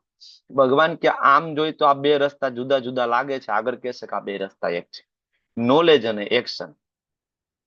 બરાબર. તો નોલેજ થી જીવનમાં ક્લેરિટી આવી જાય. તમે ભગવાનને સમજવાની કોશિશ કરો તો ખબર પડે ને કે મારે ભક્તિ આગળ કઈ રીતના કરવી છે. બરાબર. ભક્તિમાં કાર્ય કરવાનું છે, એને જ અલ્ટિમેટલી એક્શન કહેવાય. પણ નોલેજ નથી, બરાબર, જ્ઞાન જ નથી, તો એ જ્ઞાનથી તમે કેવી રીતના કર્મ કરી શકશો? Without knowledge. બરાબર. તો જ્ઞાન પ્રાપ્ત કરીને જે કર્મ કરવું ને એને જ ભક્તિ કહેવાય. એટલે knowledge plus action is equal to ભક્તિ યોગ. 3જો અધ્યાય કર્મયોગ, ચોથો અધ્યાય દિવ્ય જ્ઞાન, બે નો સરવાળો મારો એટલે પાંચમો અધ્યાય કૃષ્ણ ભાવના યુગ કર્મયોગ. ત્યાં ભગવાન ભક્તિ યોગ તરફ અર્જુનને લઈ જશે. ત્રીજો પ્લસ ચોથો ઇઝ ઇક્વલ ટુ 5. બરાબર. જ્ઞાન યોગ વગરનું કોઈ પણ કર્મ હશે તો એમાં બંધન થશે. લોકો કર્મ તો કરે જ છે ને સમાજની અંદર, બરાબર. પુણ્ય કર્મ લોકો ઢગલા બંધ નથી કરતા રોજે રોજ, બરાબર, પણ એ જ્ઞાન જ નથી. એને બધાને એવું છે કે બે જ પ્રકારના કર્મ છે, પાપ અને પુણ્ય. તો આપણે પુણ્ય કરીએ, બરાબર ને. તો આ જ્ઞાન નથી કે ત્રીજું કર્મ અકર્મ છે. ભગવદ ગીતામાં તો ભગવાન અકર્મ શબ્દ સહિત આપે છે, જોજો તમે. એવું નથી કે આપણે લાવ્યા છે, કૃષ્ણ પોતે કે છે 3 પ્રકારના કર્મને ઓળખો: સકામ કર્મ, વિકર્મ, અકર્મ, નિષ્કામ કર્મ. મેન 4 છે, પણ નિષ્કામ કર્મ અકર્મ વચ્ચે પાતળી ભેદરેખા છે. એટલે મોટા ભાગે 3 નો નિર્દેશ મોટા જગ્યાએ થાય છે, કે વિકર્મ, સકામ કર્મ અને અકર્મ. ઓકે, તો આ કન્ફ્યુઝન લોકોને જો મતલબ આ જ્ઞાન જ લોકોને નથી કે અકર્મ નામનું કોઈ કર્મ છે. જ્ઞાન નથી એટલે લોકો કર્મ તો કરે છે, પુણ્ય કર્મ, પણ બંધન થાય છે. જ્ઞાન વગરના કર્મથી બંધન થાય, બરાબર. અને ખાલી નોલેજ જ હોય, બરાબર, ખાલી થિયરી જ હોય અને કર્મ ન હોય તો કોઈ મહત્વનું નથી ને, બરાબર. બે વાઇસ વર્સા છે. ધારો કે કોઈ વ્યક્તિ 5.5 વર્ષ સુધી ભણે અને ડોક્ટર બની જાય, ચોપડીનું જ્ઞાન જોરદાર છે, પણ એ બહાર નીકળીને ડોક્ટર તરીકેની પ્રેક્ટિસ ના કરે તો એ ડોક્ટર કહેવાય નહીં, બરાબર ને. અથવા તો જેને કહેવાય કે મેડિકલ કોલેજમાં એડમિશન લીધું જ નથી અને ડાયરેક્ટ પ્રેક્ટિસ કરે તો ડોક્ટરની, તો સમાજ એને ડોક્ટર તરીકે સ્વીકારે નહીં, બરાબર. એને ક્વેક કહેવાય, ફેક ડોક્ટર કહેવાય, બરાબર ને. બે જરૂરી છે, જ્ઞાન પ્રાપ્ત કરીને કર્મ કરવું, અને કર્મ ત્યારે કરવું કે જ્ઞાન પ્રાપ્ત કરેલું હોય. આ વસ્તુ ભગવાન અર્જુનને સમજાવે છે, બરાબર. તો જ્ઞાન યોગ વાળો માર્ગ કહો, બરાબર, કે ત્યાગ માર્ગ કહો કે સાંખ્ય માર્ગ કહો, આ ત્રણેયના એક જ નામ છે. આ બાજુ તમે ભક્તિ યોગ કહો, બુદ્ધિ યોગ કહો, કર્મયોગ કહો કે પછી અકર્મ કહો, અહીંયા એક જ નામ છે. તો જ્ઞાન માર્ગ વાળો રસ્તો છે એ પરોક્ષ છે. જ્ઞાન માર્ગ પરોક્ષ છે. વ્યક્તિ વેદો વાંચશે, ઉપનિષદો વાંચશે, બરાબર, પાણીનું ગ્રામર ભણશે, આ બધું ભણી અને એને ખબર પડશે કે હું શરીર નથી, આત્મા છું. પછી એ તપ કરશે, બરાબર. એ તપ કરશે, પોતાની તપશ્ચર્યા, પોતાનું બ્રહ્મચર્ય, પોતાનું આ સમાજ પ્રત્યેની અનાસક્તિ, આ બધા ઉપર આધાર રહેશે કે એને સફળતા મળે કે નહીં મળે, બરાબર. પરમાત્માનું દર્શન થાય કે ન થાય એના ઉપર ડિપેન્ડ કરે. જ્ઞાન યોગ માર્ગ તરફ કોઈ આગળ વધતું હોય તો અલ્ટિમેટલી તો વ્યક્તિગત પ્રયત્નો ઉપર આધારિત છે. સફળતાની ગેરંટી નથી એની અંદર, બરાબર. ગમે એટલા વેદો ઉપનિષદો વાંચેલા હોય તો પણ એને ભગવત પ્રાપ્તિ થઈ જાય કે પછી ભગવત ધામ જાય એવી ગેરંટી નથી, ક્યાંય આપેલી નથી. ભગવદ્ ગીતામાં તમે જો આપે છે, બરાબર. ભગવાને કેટલા બધા શ્લોક આપ્યા છે કે વેદોથી નહીં, યજ્ઞથી નહીં, દાનથી નહીં, વેદેશુ, યજ્ઞેશુ, દાનેશુ, તપસ્ુ ચેવ યત પુણ્ય ફલમ પ્રદિષ્ટમ, બરાબર. બધા પ્રકારના યોગીઓમાં મારો ભક્ત સર્વશ્રેષ્ઠ છે. કેટલી વખત ભગવાને કીધું છે કે ભક્ત્યા મામ અભિજાનાતિ, માત્ર ભક્તિથી મને જાણી શકાય, મારા ધામને પામી શકાય, હું જ મુક્તિ આપી શકું છું. જન્મ કર્મ ચમે દિવ્યમ એવમ યો વેતિ તત્વતઃ. ઢગલા બંધ એવા શ્લોક છે ભગવદ્ ગીતાની અંદર કે જેમાં કૃષ્ણ એવું કહે છે કે ભક્તિ સિવાય એવો કોઈ માર્ગ નથી કે જેમાં હું ગેરંટી આપી શકું. ભક્તિમાં કૃષ્ણ ગેરંટી આપે છે. તો આમાં સફળતાની ખાતરી નથી, વ્યક્તિગત પ્રયત્નો ઉપર આધાર છે, બરાબર, કેટલું ઉપર જઈ શકે. અને બીજું, જ્ઞાન માર્ગ ઉપર આગળ વધવું હોય, ત્યાગ માર્ગ ઉપર આગળ વધવું હોય તમારે, તો પ્રારંભિક શુદ્ધિકરણ અનિવાર્ય. તમારે હિમાલયમાં જઈને તપ કરવું હોય પહેલા તમારે ઘરને છોડી દેવું પડે, બરાબર ને. બીજું કે તમારે બ્રહ્મચર્યનું પાલન કરવું પડે, તમે નૈષ્ટિક બ્રહ્મચારી હોવા જોઈએ, નહીતર તપશ્ચર્યા તમે સહન કરી શકતા નથી, તમારા તપશ્ચર્યા થાય નહીં. અત્યારે સમાજની અંદર નૈષ્ટિક બ્રહ્મચારી કેટલા છે? 99.9999999% ગૃહસ્થો છે, અથવા તો આગળ જતા ગૃહસ્થ બનવાના છે. નૈષ્ટિક બ્રહ્મચારી કેટલા? શું કામ? કારણ કે નૈષ્ટિક બ્રહ્મચર્યનું જ્ઞાન આજે કોઈ સ્કૂલ કોલેજોમાં આપવામાં આવતું નથી, શીખડાવવામાં જ નથી આવતું કે આવો કોઈ કન્સેપ્ટ પણ છે કે બ્રહ્મચર્યનું પાલન કરવું જોઈએ. ના, આ તો ઉલટાનું સ્કૂલ કોલેજોમાં જાય તો કેવી રીતના બ્રહ્મચર્યનો વહેલો ભંગ થાય, બરાબર, એવો માહોલ ઓલરેડી ત્યાં ક્રિએટેડ હોય છે, બરાબર ને. Boyfriend, girlfriend. તો પ્રારંભિક શુદ્ધિકરણ એટલું અનિવાર્ય છે જ્ઞાન યોગની અંદર, જે પ્રેક્ટિકલી જ અત્યારે શક્ય નથી કલયુગમાં. પણ ભગવાન ભક્તિ યોગમાં કહે છે તો ડાયરેક્ટ રસ્તો છે કારણ કે જ્ઞાન માર્ગ ઉપર જઈને અલ્ટિમેટલી તો કૃષ્ણને પ્રાપ્ત કરવાના છે. તો ભક્તિમાં અમે ડાયરેક્ટ કૃષ્ણને રોજ દર્શન કરીએ છીએ મંગલા આરતી, અને અમે કૃષ્ણની દયા ઉપર આધારિત છે. ભક્તો કૃષ્ણની કૃપા ઉપર, ભગવાન કે હું આપીશ. ભગવાન ભગવદ્ ગીતામાં કહે છે ને, બરાબર, કે હું સ્વયં આવીશ, બરાબર, હું પોતે આવીશ અને મૃત્યુ સંસાર સાગરમાંથી ઉદ્ધાર કરવા માટે હું પોતે આવું છું. અનન્ય ચેતા સતતમ યો મામ સ્મરતિ નિત્યસઃ તસ્યા અહમ સુલભ પાર્થ. કે હે પાર્થ, એના માટે હું સુલભ છું કે જે મારી અનન્ય ભક્તિ કરે. એને કોઈ રિસ્ક નથી, એને ચિંતાની જરૂર નથી. જ્ઞાન માર્ગમાં ચિંતાની જરૂર છે, શુદ્ધિકરણ નહીં થયું હોય તો નહીં થાય. યોગ માર્ગમાં શુદ્ધિકરણ નહીં થયું હોય તો નહીં થાય.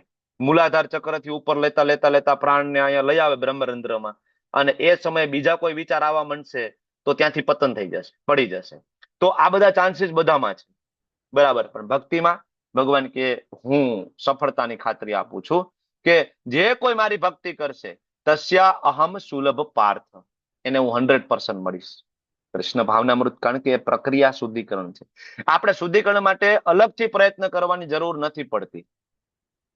ધારો કે શંકરાચાર્યના સંપ્રદાયમાં તમારે દીક્ષા લેવી હોય તો એ પહેલા જ તમને એવું કહે કે પેલા સંસાર છોડીને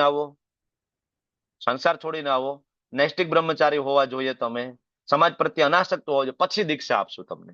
ત્યાં સુધી તમને એમાં દીક્ષા પ્રાપ્ત થાય નહીં શંકરાચાર્યમાં, બરાબર. પણ હવે તમે એમ કહો કે ભાઈ અહીંયા વૈષ્ણવમાં દીક્ષા લેવી છે, બરાબર, વૈષ્ણવ સંપ્રદાયમાં, તો તમને આપે બેઝિક 4 નિયમ 16 માળા કરતા હોય અને 1 વર્ષ થઈ ગયું હોય તો તમને દીક્ષા મળે, બરાબર. પછી ધીમે ધીમે એ જેમ જેમ તમે કરવાનું ચાલુ કરો તો ઓટોમેટિક બાકીનું તમારામાં આવે. બ્રહ્મચર્ય થોડું થોડું તમારામાં આવતું જાય, ધીમે ધીમે અનાસક્તિ સમાજ પ્રત્યે ઓછી થતી જાય. આ બધું થાય કારણ કે હરિનું નામ પોતે શુદ્ધિકરણની પ્રક્રિયા છે. અલગથી પ્રયત્ન નથી કરવાનો. ઘણા બધા એમ કે પ્રભુજી અમારાથી આ નથી છૂટતું, અમારાથી ડુંગળી લસણ નથી છૂટતા, અમારાથી ચા નથી છૂટતી, અમારાથી પાન માવા નથી છૂટતા. તો હું હંમેશા એક જ વસ્તુ કહું કે ભાઈ છોડવાનું નથી, કાંઈ છોડવું નથી. તમે પકડો, હરિનામ તમે નહીં પકડો ને તો કાંઈ છૂટવાનું નથી. અને હરિનામ પકડશો તો એક દિવસ આ ભૌતિક જગત આખું છૂટી જશે અને ભગવત ધામ જતા રહેશો. ચા તો શું, બરાબર, આખું બ્રહ્માંડ છૂટી જશે અને ભગવત ધામ જતા રહીશું આપણે. તો આ ભગવાન સમજાવે છે કે 2 રસ્તા છે. મનુષ્યને કર્મનો સમૂળગો પ્રારંભ ન કરવાથી, ધારો કે કોઈ એવું માને કે ભાઈ કર્મ કરવું જ નથી, ખાલી નોલેજ, કર્મ કરવું નથી, આપણે ખાલી જ્ઞાન ઉપર આગળ વધીએ છીએ, ખાલી ચોપડી વાંચશું, બરાબર, પ્રારંભ જ નથી કરવો. અથવા તો કોઈ એમ કહે કે ન તો કર્મ ફળથી મુક્તિ, કોઈ કર્મનો પ્રારંભ જ ના કરે અને એવું માની લે કે હું જંગલમાં જતો રહીશ ને હું કોઈ કર્મ જ નહીં કરું, કર્મ ફળથી હું મુક્તિ પ્રાપ્ત કરી લઈશ, તો ભગવાન કે ધેટ ઇઝ ઇમ્પોસિબલ. એને કર્મ ફળથી મુક્તિ પ્રાપ્ત ના થાય. કોઈ એમ કે ભૌતિક જગતના ભૌતિક કર્મો બંધ કરી દો, પત્ની બાળકો અને જવાબદારીમાં છૂટી જાવ, જંગલમાં જતો રહીશ ભાઈ, એટલે આપણે કોઈ કર્મનું બંધન નહીં.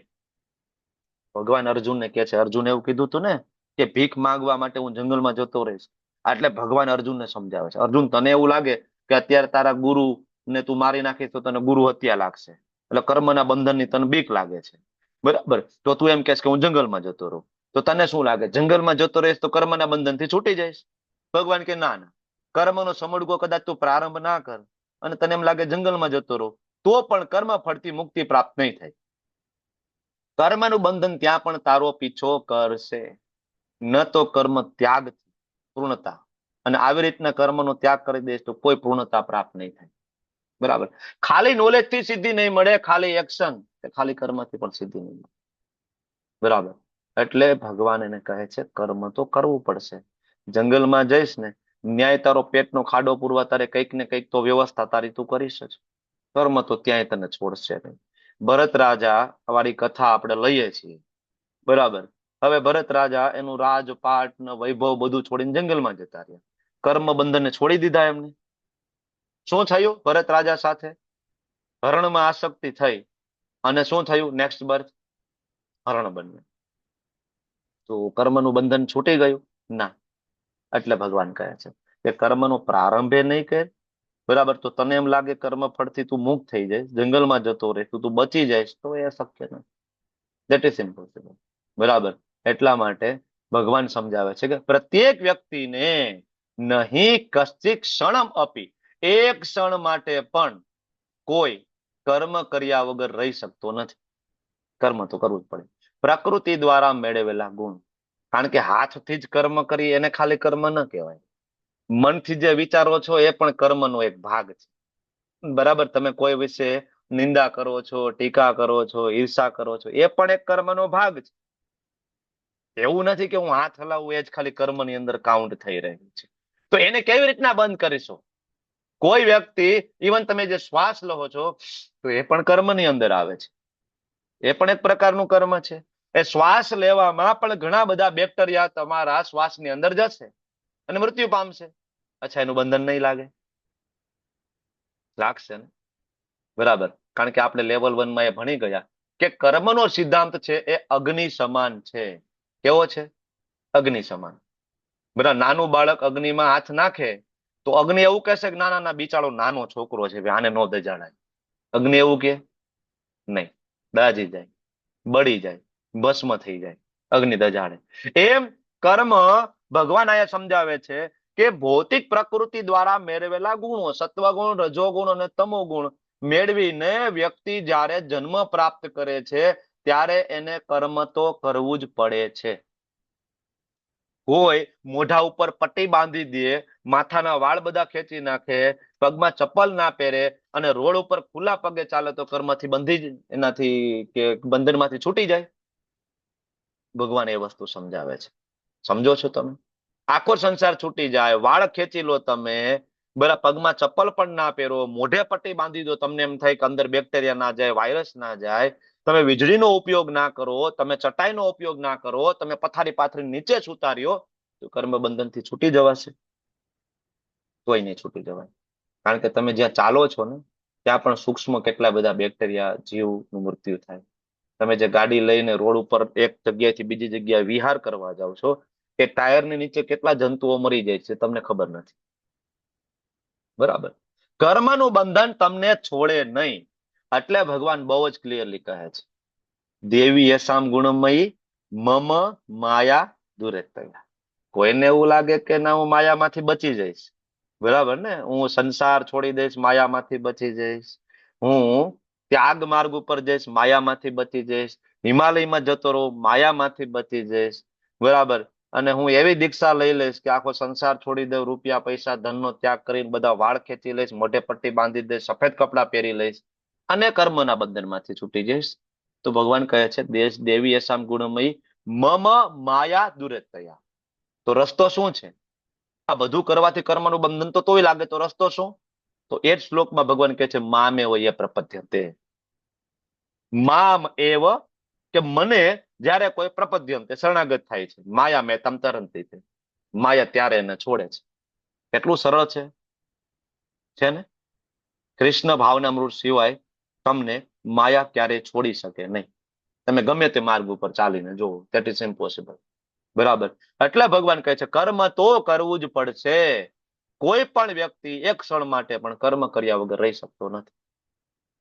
પૂર્વજન્મમાં સત્વગુણને સિલેક્ટ કર્યો હશે, આ જન્મમાં બ્રાહ્મણ બને, ક્ષત્રિય બને, વૈશ્ય બને, શૂદ્ર બને, તો એ મુજબ એ પોતાનું કર્મ તો કરશે, કરશે ને કરશે. કારણ કે કર્મ કરવું એ આત્માનો સ્વભાવ છે. આત્માની અંદર છે ને એટલે હાથ પગ હાલી શકે, બોલી શકે. બોલવું એ પણ એક કર્મ છે, જોવું એ પણ એક કર્મ છે. જંગલમાં જઈને જોવાનું બંધ કરી દેશો, સાંભળવાનું બંધ કરી દેશો, સાંભળવું પણ એક કર્મ છે, ચાલવું પણ એક કર્મ છે, શ્વાસ લેવો પણ એક કર્મ છે. એનાથી કેટલા બધા પાપ કર્મ થાય, બચી જાશો.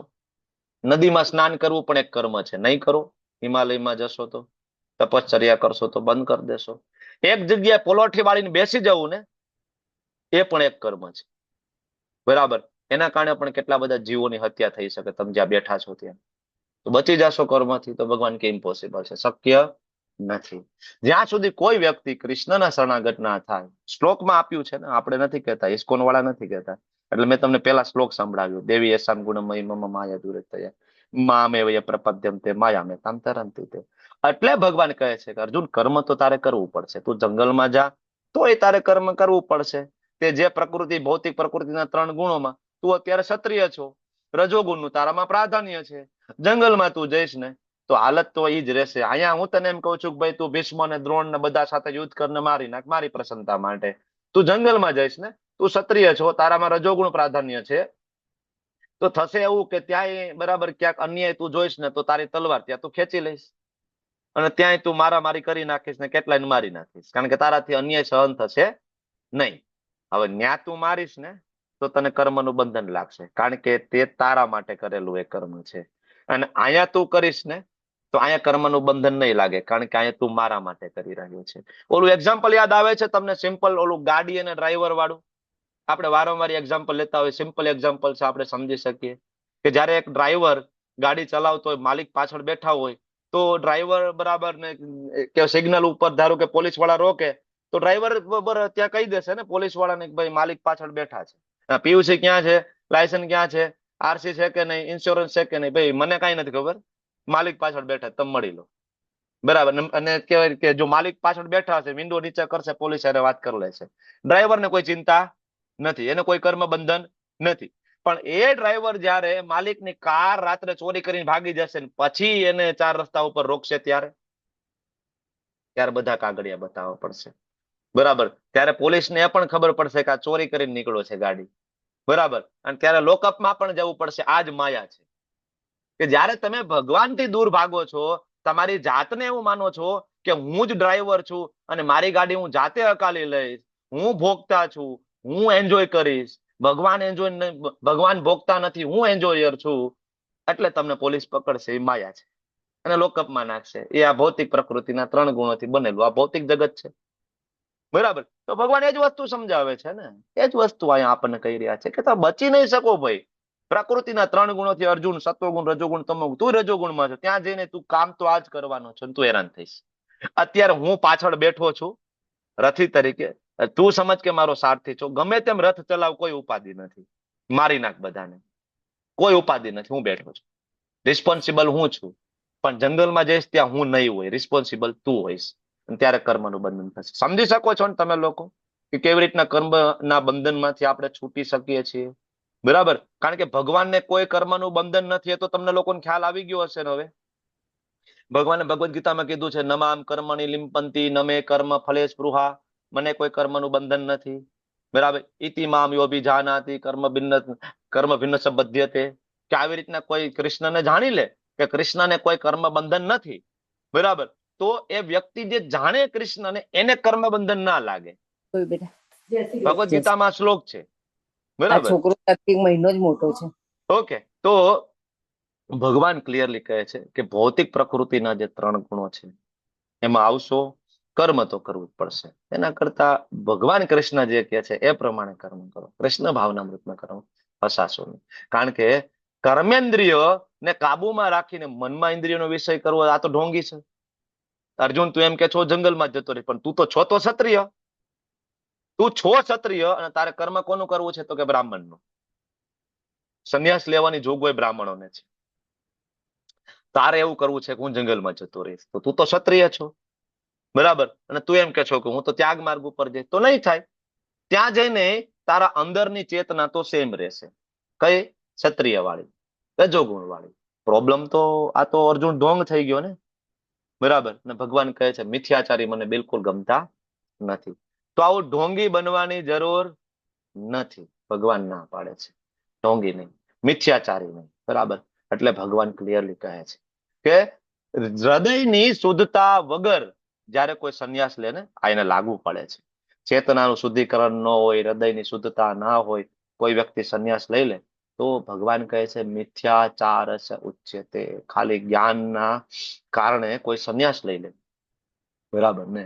કોઈ લેવલ 1 માં આવે, લેવલ 2 માં આવે, કે પ્રભુજી સમજાવતા હતા આપણે શરીર નથી, આપણે તો આત્મા છીએ. મને ખબર પડી ગઈ આપણે શરીર નથી, આપણે આત્મા છીએ, મારા સમાજ સાથે કોઈ સંબંધ નથી, છોડો ઘરબાર, ચલો હરિદ્વાર. હરિદ્વાર તો આવી ગયા. બરાબર. એકાદ કે નદીનો, ગંગા નદીનો કિનારો ગોતી લીધો, આજુબાજુમાં કોઈ નથી, અને પછી ચાલુ કર્યા જપ કરવાના, હરે કૃષ્ણ કૃષ્ણ કૃષ્ણ હરે હરે, હરે રામ રામ રામ હરે. 1 દિવસ 2 દિવસ તો આ બરાબર ચાલ્યું.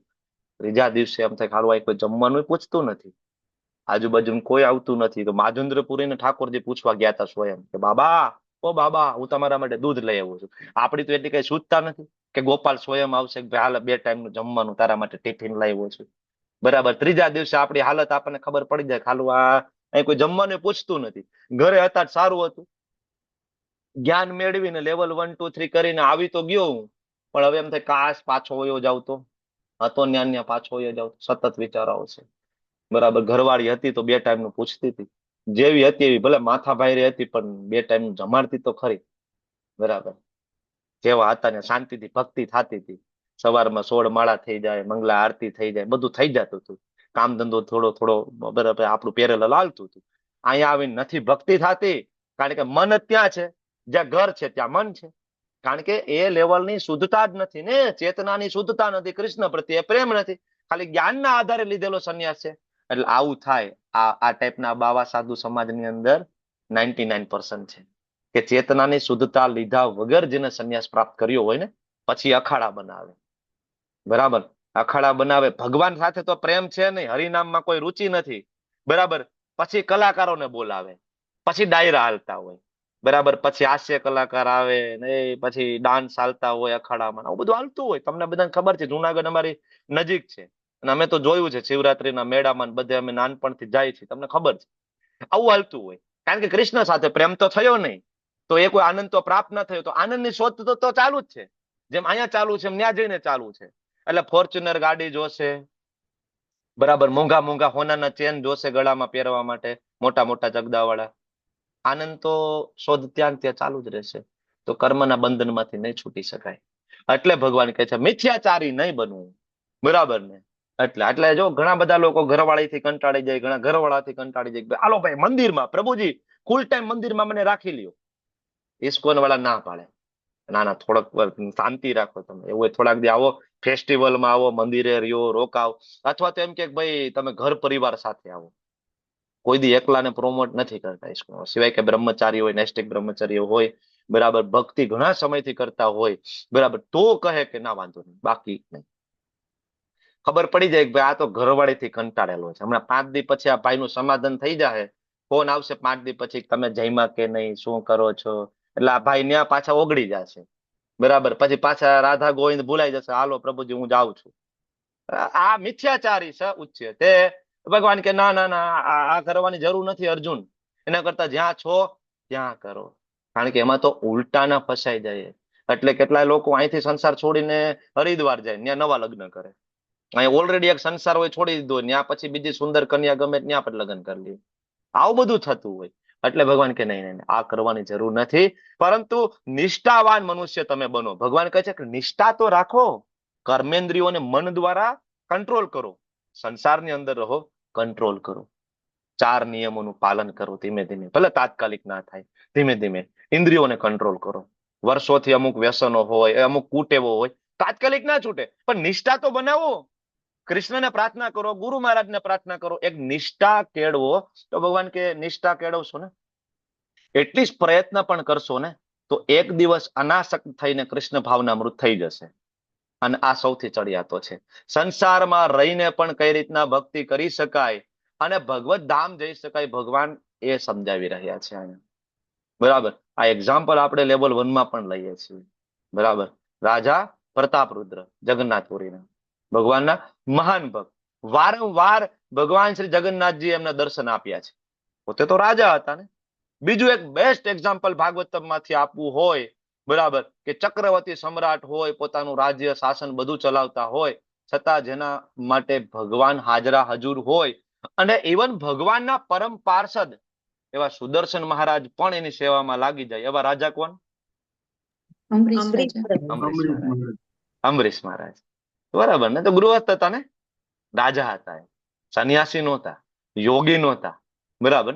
ભગવાનની ભક્તિ કરતા હતા, રાજપાટ ચલાવતા ચલાવતા.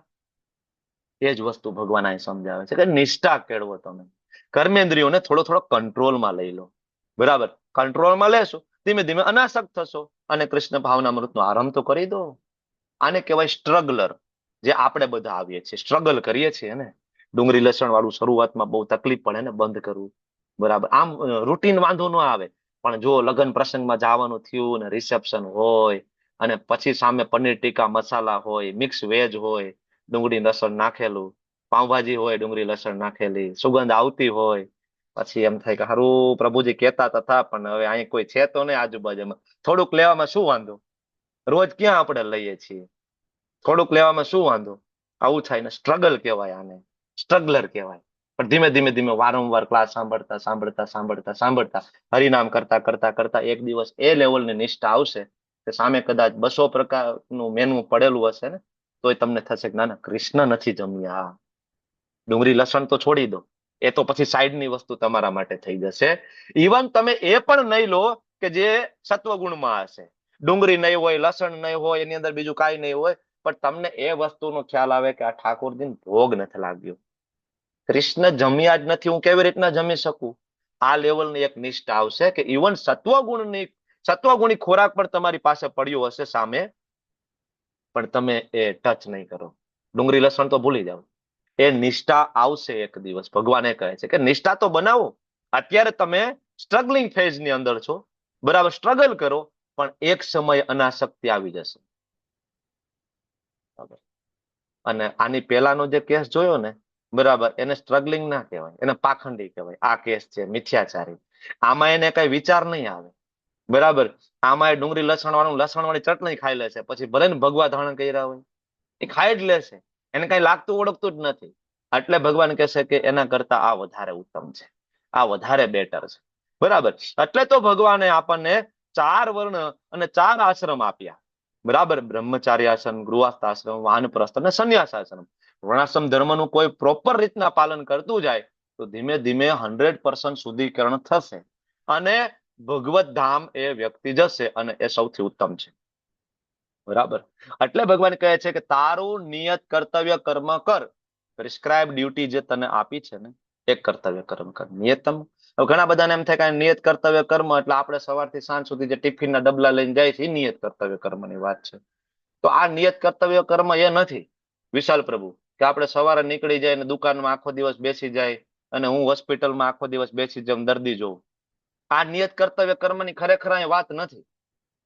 અહીંયા નિયત કર્તવ્ય કર્મની ભગવાન વાત કરે છે ભગવાનની પોતાની સેવા માટેના જે કર્તવ્ય કર્મ છે. તો હવે તમે તમારું કર્તવ્ય ભગવાનની સેવામાં ઇન્વોલ્વ કરી શકો, બરાબર. કારણ કે કર્મ નહીં કરવા કરતા કર્મ કરવું વધારે સારું. તમે કાંઈ નહીં કરો, બરાબર, એના કરતા કાંઈક કરો. આપણે ગુજરાતીમાં નથી કહેતા નવરો બેઠો નખો દવાડે, એટલે કાંઈ ન કરે એના કરતા ભાઈ કાંઈક કરતું, બરાબર ને. ભક્તિ બરાબર ના થતી હોય તો એટલીસ્ટ બિઝનેસ કર, એમાંથી જે ઇન્કમ આવે ને એમાંથી થોડું ડોનેશન આપજે ભગવાન માટે, એ તો કર. આખો દિવસ માળા ના ખાય નહીં, આખો દિવસ તારાથી માળા ના થાય તો કઈ વાંધો નથી, એકાદી માળા તો કર અને બાકીનું તારું કામ કર, જોબ કરતો હોય, બિઝનેસ કર, આ બધું કર. એટલા માટે ભગવાન કહે છે કામ કર્યા વગર મનુષ્ય દેહનો નિર્વાહ પણ થઈ શકશે નહીં. કામ તો કરવું જ પડશે. આપણે એક્ઝામ્પલ લઈએ છીએ લેવલ 1 માં ભક્તિનો ઠાકોરજીનું, બરાબર, કે ઇવન તું સંસાર છોડી દઈશ ને તો પછી ભિક્ષા તો માંગવી પડશે ને. ખાવું તો પડશે કે ખાવું નહીં પડે? તો ખાવા માટે ભિક્ષા માંગવી પડશે. તો ભિક્ષા માંગવી એ પણ એક પ્રકારનું કર્મ છે. હમણાં મેં તમને કહ્યું કે ઇવન શ્વાસ લેવો એ પણ એક કર્મ છે, અને ઇવન શ્વાસ લેવાથી પણ કર્મ બંધન થઈ જાય છે, બરાબર. ઓકે, તો 9 ને 2 થઈ છે, નાનો એવો બ્રેક લઈ અને પછી આપણે આગળના શ્લોક તરફ વધશું. કોઈ કીર્તન માટે રેડી છે? કોઈ હેન્ડ રેસ કર્યો છે? હિરલ માતાજી, ચાલો. એટેન્ડન્સ લિંક તમારી ચેટ બોક્સમાં આવી ગઈ છે. અને પ્રભુજી સ્લાઇડ કઈક એ કરવાની કે છે, જુઈ માતાજી. શું કે છે? આગળની સ્લાઇડ 3.8 ની આગળની સ્લાઇડ હતી ને. હા હા, ચાલો તમે કીર્તન ચાલુ કરો. હરે કૃષ્ણ પ્રભુજી. ઓમ હરિ ઓમ હરિ ઓમ હરિ ઓમ, ઓમ હરિ ઓમ હરિ ઓમ હરિ ઓમ, ઓમ હરિ ઓમ હરિ ઓમ હરિ ઓમ, ઓમ હરિ ઓમ હરિ ઓમ હરિ ઓમ. બાર બાર વંદના, હજાર બાર વંદના, બાર બાર વંદના, હજાર બાર વંદના, શ્રીલ પ્રભુપાદ को 1000 बार वंदना, श्रील प्रभुपाद को 1000 बार वंदना. ओम हरि ओम हरि ओम हरि ओम, ओम हरि ओम हरि ओम हरि ओम। बार बार वंदना, हजार बार वंदना, बार बार वंदना, हजार बार वंदना, गौर नीताई को हजार बार वंदना, गौर नीताई को हजार बार वंदना। ओम हरि ओम हरि ओम हरि ओम, ओम हरि ओम हरि ओम हरि ओम। बार बार वंदना, हजार बार वंदना, बार बार वंदना, हजार बार वंदना, राधा गोविंद को हजार बार वंदना, राधा गोविंद को हजार बार वंदना। ओम हरि ओम हरि ओम हरि ओम, ओम हरि ओम हरि ओम हरि ओम। बार बार वंदना, हजार बार वंदना, बार बार वंदना, हजार बार वंदना, सीता के राम को हजार बार वंदना, सीता के राम को हजार बार वंदना। ओम हरि ओम हरि ओम हरि ओम, ओम हरि ओम हरि ओम हरि ओम, ओम हरि ओम हरि ओम हरि ओम, ओम हरि ओम हरि ओम हरि ओम। हरे कृष्णा कृष्ण कृष्णा हरे हरे, हरे राम राम राम हरे हरे, हरे कृष्ण कृष्ण कृष्ण हरे हरे, हरे राम राम राम हरे हरे, हरे कृष्ण कृष्ण कृष्ण हरे हरे, हरे राम राम राम हरे हरे, हरे कृष्ण कृष्ण कृष्ण हरे हरे, हरे राम राम राम हरे हरे। हरे कृष्ण प्रभु जी। હરે કૃષ્ણ. ધન્યવાદ સુંદર મજાના કીર્તન માટે. ખૂબ ખૂબ ધન્યવાદ. થેન્ક યુ માતાજી. Thank you so much. Okay, તો આગળ વધીએ. ભગવાન એકદમ ક્લિયર કટ સ્ટેટમેન્ટ આપે છે કે પ્રિસ્ક્રાઇબ ડ્યુટી કરવી જોઈએ, નિયત કર્તવ્ય કર્મ કરવું, કર્મ કર્યા વગર આ દેહનો નિર્વાહ પણ થશે નહીં. તો તમે જ્યાં છો ત્યાં રહી સ્થાને સ્થિતામ, શ્રીમદ ભાગવતમ કહે છે સ્થાને સ્થિતામ, જ્યાં છો ત્યાં રહો, અને જે કોઈ પ્રકૃતિના ગુણોમાં હોય એમાંથી ધીમે ધીમે પ્રગતિ કરવાની કોશિશ કરો, સંતોનો સંગ કરો, અને એમ કરતા કરતા એક દિવસ તમે ભગવત ધામ જઈ શકો છો. કોપી કરવાની જરૂર નથી. કોઈએ સંન્યાસ લઈ લીધો તો આપણે તાત્કાલિક લઈ લેવાનો ના, બરાબર. કોપી કરવાની જરૂર નથી. કોપી કરશો તો મિથ્યાચારી સ ઉચ્યતે, બરાબર. ભગવાન એટલા માટે અર્જુનને સમજાવે છે. તો ભગવાન કર્મ કઈ રીતના કરવાનું, તમે કહો કે કર્મનું બંધન તો થશે જ. એવું કોઈ કર્મ નથી કે વ્યક્તિ શ્વાસ લે તો પણ કર્મનું બંધન થાય. ત્યારે ભગવાન 9મા શ્લોકની અંદર એનું સમાધાન આપે છે અર્જુનને, બરાબર. અર્જુનને એવું હતું કે ભાઈ અહીંયા ગુરુની હત્યા કરી નાખું, બરાબર, તો પાપ લાગશે, તો હું જંગલમાં જતો રહું. તો ભગવાન કે તું જંગલમાં જતો રહીશ ને તો ન્યાય પાપ લાગશે, કર્મનું બંધન ન્યાય નહીં છોડે. તો અર્જુન કે અહીંયા પાપ લાગે ને જંગલમાં પાપ લાગે તો કરવાનું શું? કર્મનું બંધન બે જગ્યાએ, તો કરવાનું શું? તો ભગવાન કે હા, તો હવે તને શીખડાવું. યજ્ઞ અર્થાત કર્મણો અન્યત્ર લોકોયમ કર્મ બંધન, કે હે અર્જુન મારા માટે કર્મ કર. તમને એમ થાય કે કૃષ્ણ શબ્દ નથી લખ્યો, અહીંયા તો વિષ્ણુ લખ્યો છે. વિષ્ણુ પ્રીત્યાર્થે કર્મ કરવાનું, આવું કન્ફ્યુઝન થાય. તો તમે જ્યાં જ્યાં કર્મયોગની વાત આવશે, જ્યાં જ્યાં જ્ઞાન યોગની વાત આવશે, ત્યાં ભગવાન પોતાને વિષ્ણુ તરીકે પ્રેઝન્ટ કરશે. જ્યાં પ્યોર ભક્તિ યોગ આવશે ત્યાં ભગવાન એમ કહે છે મન મના ભવ મદ ભક્તો મધ્યાજી મામ નમસ્કુરુ. ભગવાન એમ નહીં કે તારું મન વિષ્ણુમાં લગાડ, તું વિષ્ણુનો ભક્ત થા, તું વિષ્ણુની પૂજા કર, તું વિષ્ણુને નમસ્કાર કર, એમ નહીં કે. ન્યાય એમ કહેશે કે હા મને કૃષ્ણ, બરાબર, મારામાં મન લગાડ. પણ અહીંયા પ્રશ્ન અને અધ્યાય કર્મયોગ વાળું ચાલે છે. એટલે ભગવાન પોતાને વિષ્ણુ તરીકે પ્રેઝન્ટ કરી રહ્યા છે. બાકી તો યજ્ઞ કૃષ્ણનું જ નામ છે. તમે શ્રીમદ ભાગવતમ સ્કંદ 1 અધ્યાય 3 ખોલો, લગભગ ભગવાનનો 6થો કે 7મો અવતાર, બરાબર, પ્રજાપતિ આકૃતિ ના પુત્ર તરીકે ભગવાન પ્રગટ થાય એનું નામ યજ્ઞ કૃષ્ણનું જ, બરાબર. તો યજ્ઞ અર્થાત કે જેમાં યજ્ઞ અર્થ એટલે કે કૃષ્ણનો જેમાં અર્થ છે, જેમાં કૃષ્ણનું એન્જોયમેન્ટ છે, એ કર્મ સિવાયના બધા જ કર્મ અન્યત્ર લોકોયમ કર્મ બંધન. બાકી બધામાં બંધન થશે. તો જંગલમાં જા તોય બંધન થશે, અહીંયા યુદ્ધ કર તોય બંધન થશે.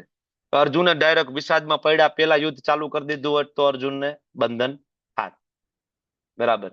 પણ એ જ અર્જુન વિષાદમાં પડ્યા પછી ભગવાનની ગાઈડન્સ હેઠળ કર્મ કરી રહ્યા છે યુદ્ધ, તો કર્મ બંધન નથી થતું. બહુ પાતળી ભેદ રેખા છે. અર્જુન પેલા પણ યુદ્ધ કરવાના હતા, અર્જુન પછી પણ યુદ્ધ કરે. પણ પેલો યુદ્ધ કરવું વિષાદમાં પડ્યા વગર ને વિષાદમાં પડીને ભગવદ ગીતા સાંભળીને ભગવાનના શરણે જઈને યુદ્ધ કરવું, એ બેમાં ફેર છે. બેમાં ફેર છે. એટલે તમે અત્યારે પણ કર્મ કરી રહ્યા છો, જોબ કરો છો, બિઝનેસ કરો છો, ગૃહિણી છો, કઈ ને કઈ તમે કરી રહ્યા છો, પણ અત્યારે કરવું અને તમે કૃષ્ણ ભાવના મૃતમાં આવીને ભગવાનને શરણાગત થઈ અને એ કર્મ કરવું, બહારથી જોતા બે સેમ લાગશે, બરાબર ને. બાજુના ઘરે જાવ તો માતાજી બપોરે 11 વાગે ત્યાંય રસોઈ જ બનાવતા હોય, તમારી ઘરે આવે તો તમે રસોઈ બનાવતા હોય, પણ બાજુવાળાની ત્યાં રસોઈ બનતી હોય એના માટે રસોઈ બનતી હોય. તમારે ઘરે રસોઈ બનતી હોય, બાજુવાળા આવીને જોવે તો એવું લાગે કે અહીંયા રસોઈ જ બને છે, પણ એને ખબર નથી આ રસોઈ બને છે લાલા માટે, ગોવિંદ માટે બને છે, બરાબર. બેની ચેતનામાં તફાવત હોવાના કારણે એકને કર્મનું બંધન થાય, એકને કર્મનું બંધન નહીં થાય. તો બધી જગ્યાએ તમારે અર્થ કૃષ્ણનો રાખવો, સ્વાર્થ કૃષ્ણનો રાખવો પડશે, આપણો નહીં.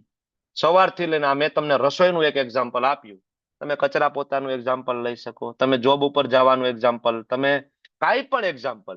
સવારે ઉઠીને સ્નાન કરવું, બાજુવાળાએ સ્નાન કરે ને આપણે સ્નાન કરીએ છીએ. સ્નાન એટલા માટે કરે છે, એને ઓફિસે જવું છે અને બીજાને સુંદર લાગે એટલા માટે સ્નાન કરવું છે. આપણે પણ સ્નાન કરીએ છીએ સવારે 3:30 વાગે ઉઠીને, પણ આપણે ઓફિસે નથી જવું, આપણે બીજાને સુંદર દેખાય એટલા માટે પણ નથી. આપણે તો કૃષ્ણને મળવા જવું છે, આપણે તો મંગલા આરતી એટેન્ડ કરવી છે એટલે સ્નાન કરવું છે. સમજ્યા?